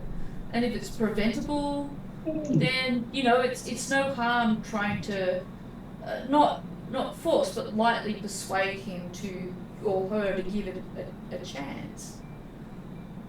But I don't know how serious her illness is, so I was going to try and find that out first. So on that note, she'll just say, is her illness serious? Do you know, what do you know of her illness? It says the illness is just a local virus. Okay, so it's just like a cold flu type thing that's going around. Alright, well, there's no need to go further then. The medicine should help. Yep. I gather the local druid is also able to help you if you have need? He helps, though. Lectures more than helps. I see. If it comes to be more serious, please come and seek out our help. Even will. if you won't accept the clerics, I'm more than happy to try and help. He thanks you for your time. I will turn back into a dragon,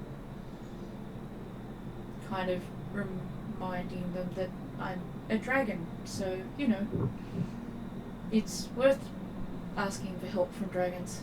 I don't know if they respect dragons here. Dragons are special here. Well then, hopefully that means something.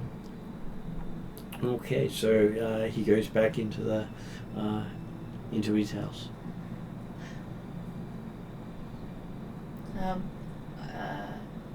Thank you, Zal, for coming with me, and thank you, Bradshaw. I think I'll walk back to the inn on my own. Yeah, you don't mind if I just have to go an extra walk, please? Okay. Okay. Bradshaw just needs to be alone for a couple of minutes, that's all. And so what does Zal do as the other two walk off in different directions? Well, yeah, I'm just going to walk towards the inn. I'm not going to try. That's sad. Is this where you get memories of when Chocobo ate a sable hand? Yeah, flashbacks. I'll go comfort the dwarf. I know Calcrix is sad, but I think my experience, similar experience in this aspect, will probably help the dwarf a little bit. Exactly why Calcrix was happy to go by herself. Okay. You've both had mounts kill stable hands. I'm not sure how much more fate given that similar experience could be. So while I'm walking along, I think, I do wonder if goats are really good for me at the moment.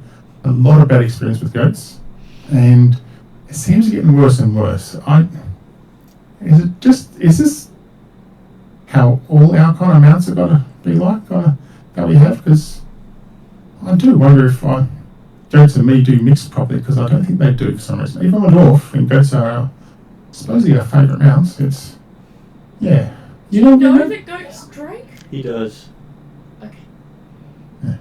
So, and my previous goat was my brother that I rode, so that's another question, another day. I was just checking, because... Well, he's always had goats that weren't goats. Okay, so he doesn't know... He knows that goats are drake, but he doesn't know that goats aren't drakes. Well, he's never ridden a goat that was just a goat. The last goat he rode was his brother. And who also took a shit in front of a king of a let's say a lot of bad things with the previous goat. It's an entirely different scenario than eating a stable hound, which Zal will explain to you, I'm sure, I know. I can't remember if we've actually done that before, personally. I can't. I have a feeling we have, but I can't remember. Your character's brother has never eaten a bird. Okay. Just shat and pooped and all that kind of stuff. Yeah. Yeah. Okay, gotcha. And Yeah. drank multiple potions at the same time. Yes, you mean goat vomit everywhere. Yeah, I do remember that. Yes. So I just say, is it always this hard saying this to parents and all that? I've never had to do that before. That's been a first for me. And just talking to Zala, you'll try to take a long walk back to the inn. So. Yeah. It's not easy, and to tell you the truth, I have also had Chocobo, my axe beak, has done something exactly the same in the past. I never thought about it till after when I went to check it out. I thought, maybe I should do check it out. And yeah. And I had even warned this person not to stay around, go to the toilet by themselves. Don't ask. And I think that was dutifully ignored. I get that feeling too. I did get Caltrix to come along with me because, I think I've told you my goats are trying to cut it once. I think we spoke to you all. Yeah. I think both Caltrix and I spoke because we both know. Yeah. I think I need to learn Draconic. I really think I need to. I think we've been teaching you basics I know, in downtime. But it feels like I'm talking to a piece of log at the moment. No offense to my lovely goat. It can be hard.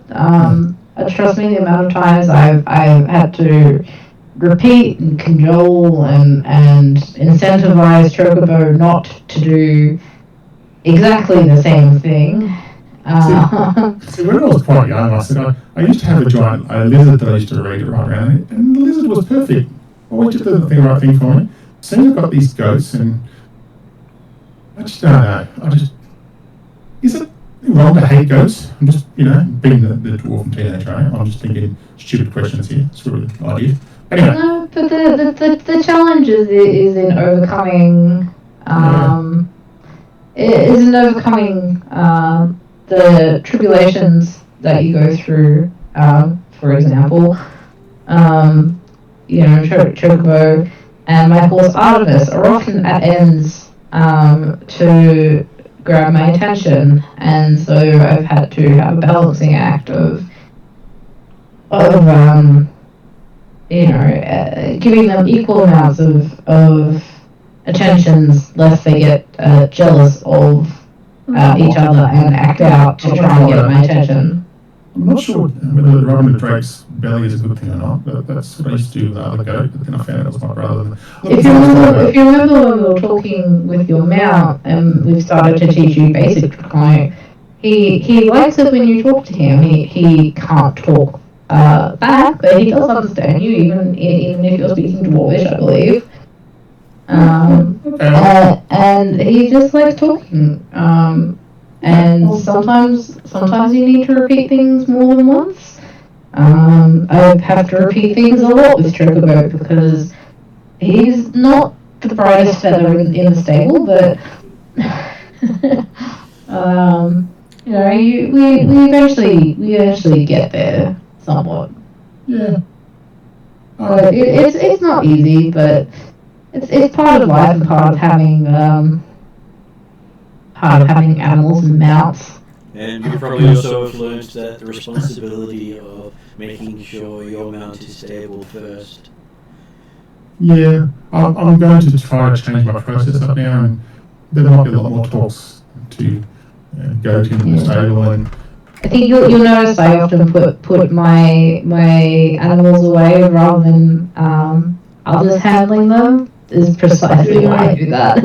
That young kid was such a nice kid, and I didn't expect it. Okay, I should know better. I know, but it's when you least expect it, or you forget, or when you're tired, or that's when it happens, and it does, and it sucks. But you got to own up to those mistakes, like we did today. So I'm really proud of you, Bradshaw.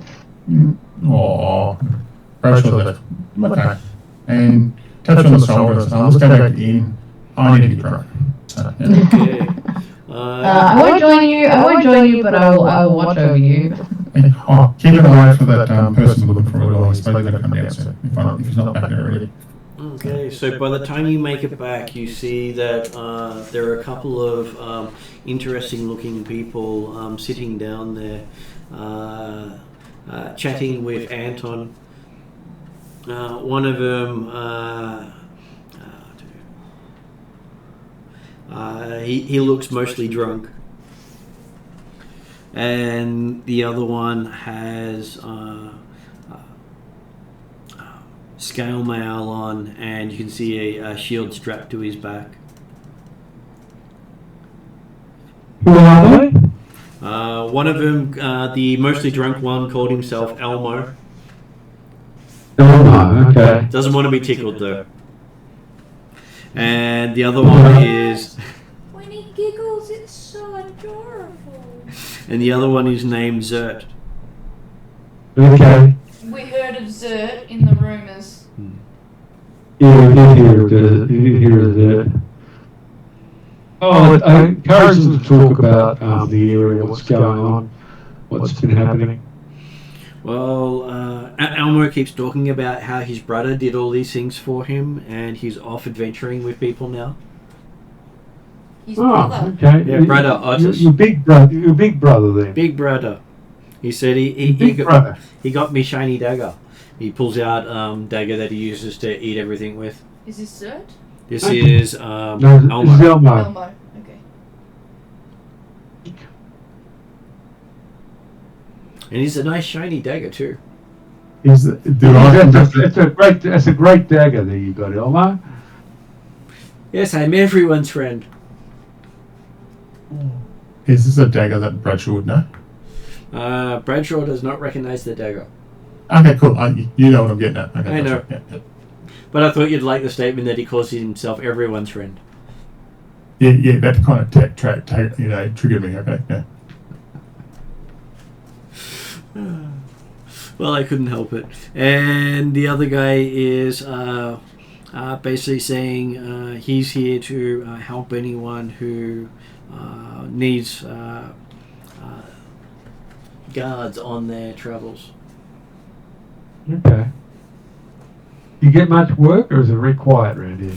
Well, it's mostly quiet. He normally does caravans and traders, or those who want to travel at night.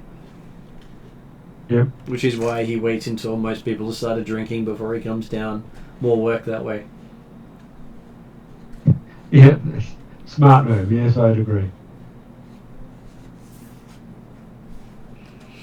And they're just happy to hear about your travels and what an interesting stranger you are, because you seem to be much like the locals, except as if you've a little more advanced beyond them. I tried to deflect all discussion and questions about me and take it off into another direction. Which means you're doing this dance with all three of them, all trying not to talk about themselves but talk about each other.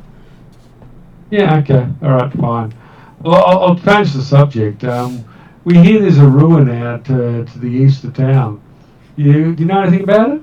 It says, yeah, it used to belong to a bunch of cultists who burnt it down while leaving the nation.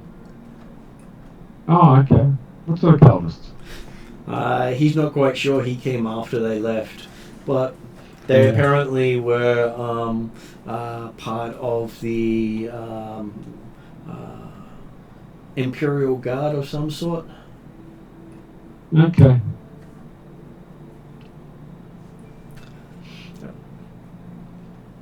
And that they sort of left about, he says, probably about 5 to 10 years ago. He's not quite sure exactly when. Yeah. Yeah. But closer to the year 1005. Mm-hmm.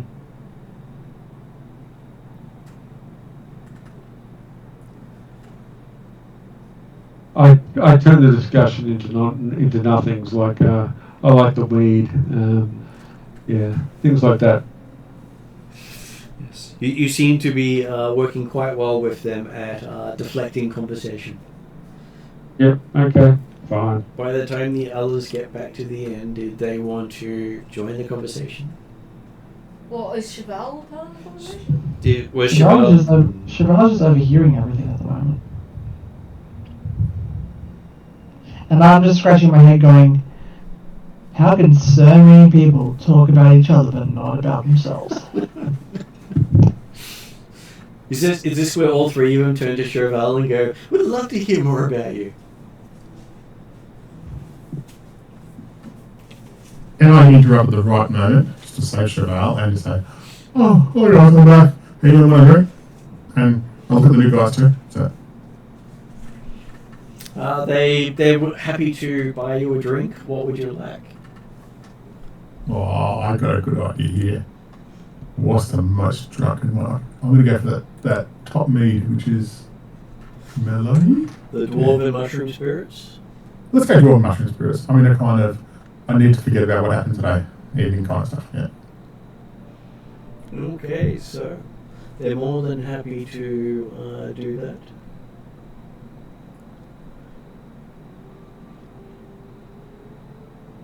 And they're just having simple drinks. They don't like theirs too strong. I had a question from, what's the local dwarves like around here? Oh, probably a lot different to you. They seem to frown upon the dwarves who wear beards. Huh.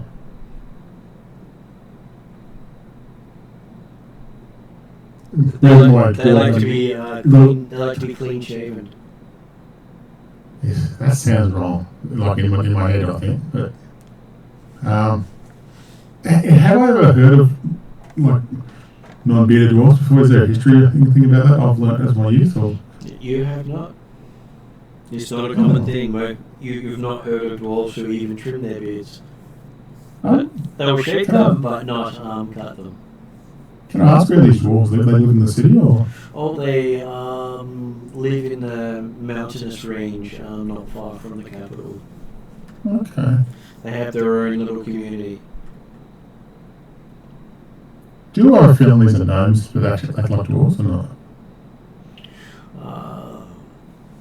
What kind of role after roll for that? You could do a culture roll. Okay. 13. No idea. I'm sure you Okay, can make that's it up. Yeah, I expect to do that. So that okay. That's all I want to really ask him about the dwarves. Can I ask him about the castle kind of thing?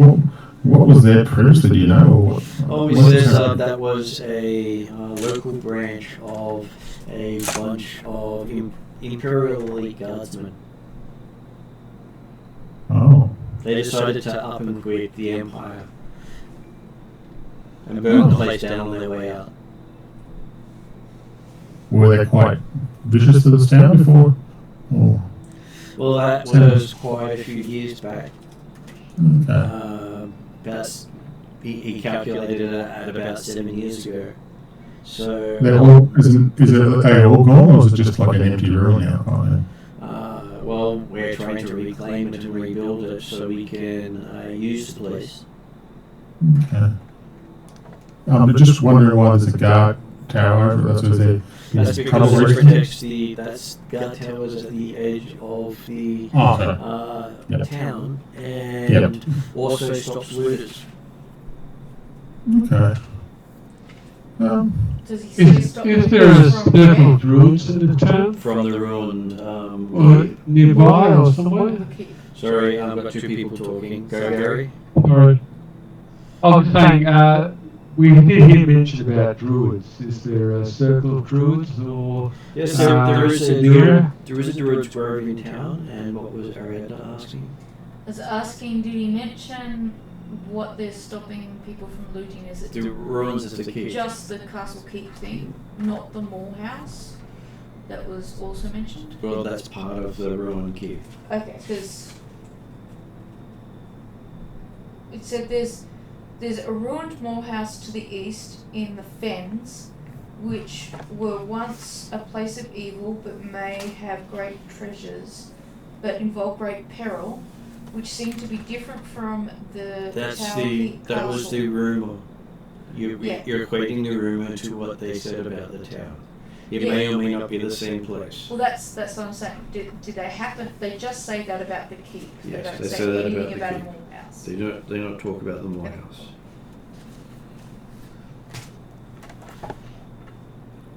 And he does say that there is a druid grove just off the main crossroads. Okay. I'm sure if you ask nicely, he won't turn you into anything unnatural. Okay. Thanks for that.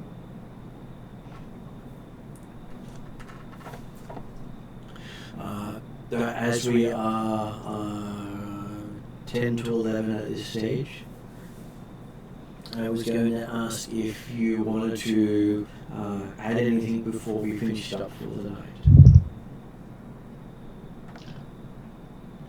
Just a general thing that I was trying to look for a lead to find out more about sources of power, and I thought the Druids might be a place to go, so that's why I mentioned it.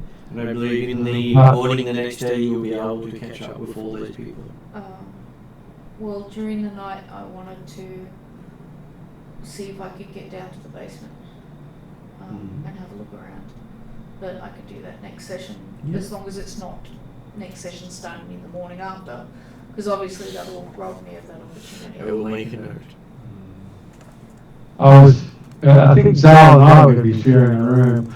Zal, I don't know about you, but I'm just naturally suspicious, and we're in Alphasia after all.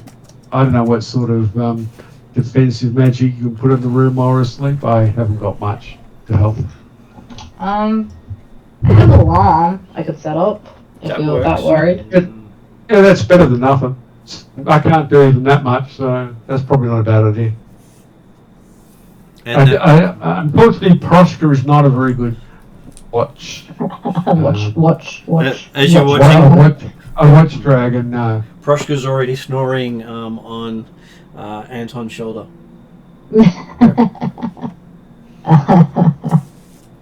Yeah, that's fine. I'll set something up for you. Bradshaw was going to have a little bit too many drinks. Instead of going upstairs, he's going to walk out to the stables and just sleep next to Goat. And just say, "You don't mind if I sleep here today, buddy?" Goat happily snuggles up to you. Okay, cool. Okay. So yeah, that's my thing for the night, mate. Okay, so I will then. I'll check with Josh. Is Josh wanting to add anything, or No, I'm good. did Ariadna want to add anything else besides wanting to do an investigation of the basement? Yeah, as long as it's I'm able to continue, I don't mind. You'll be able to do that next session, so I'll go to end credits then.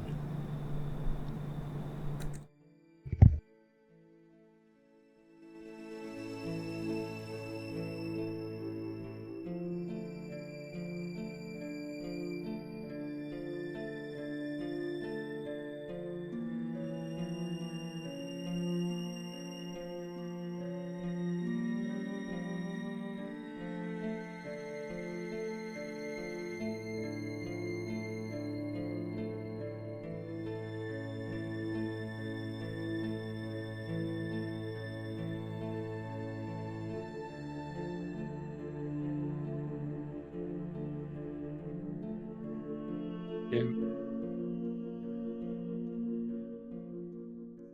I can cast Charm Person and do it without drawing attention, but I didn't think it was worthwhile. It only lasts an hour, I think.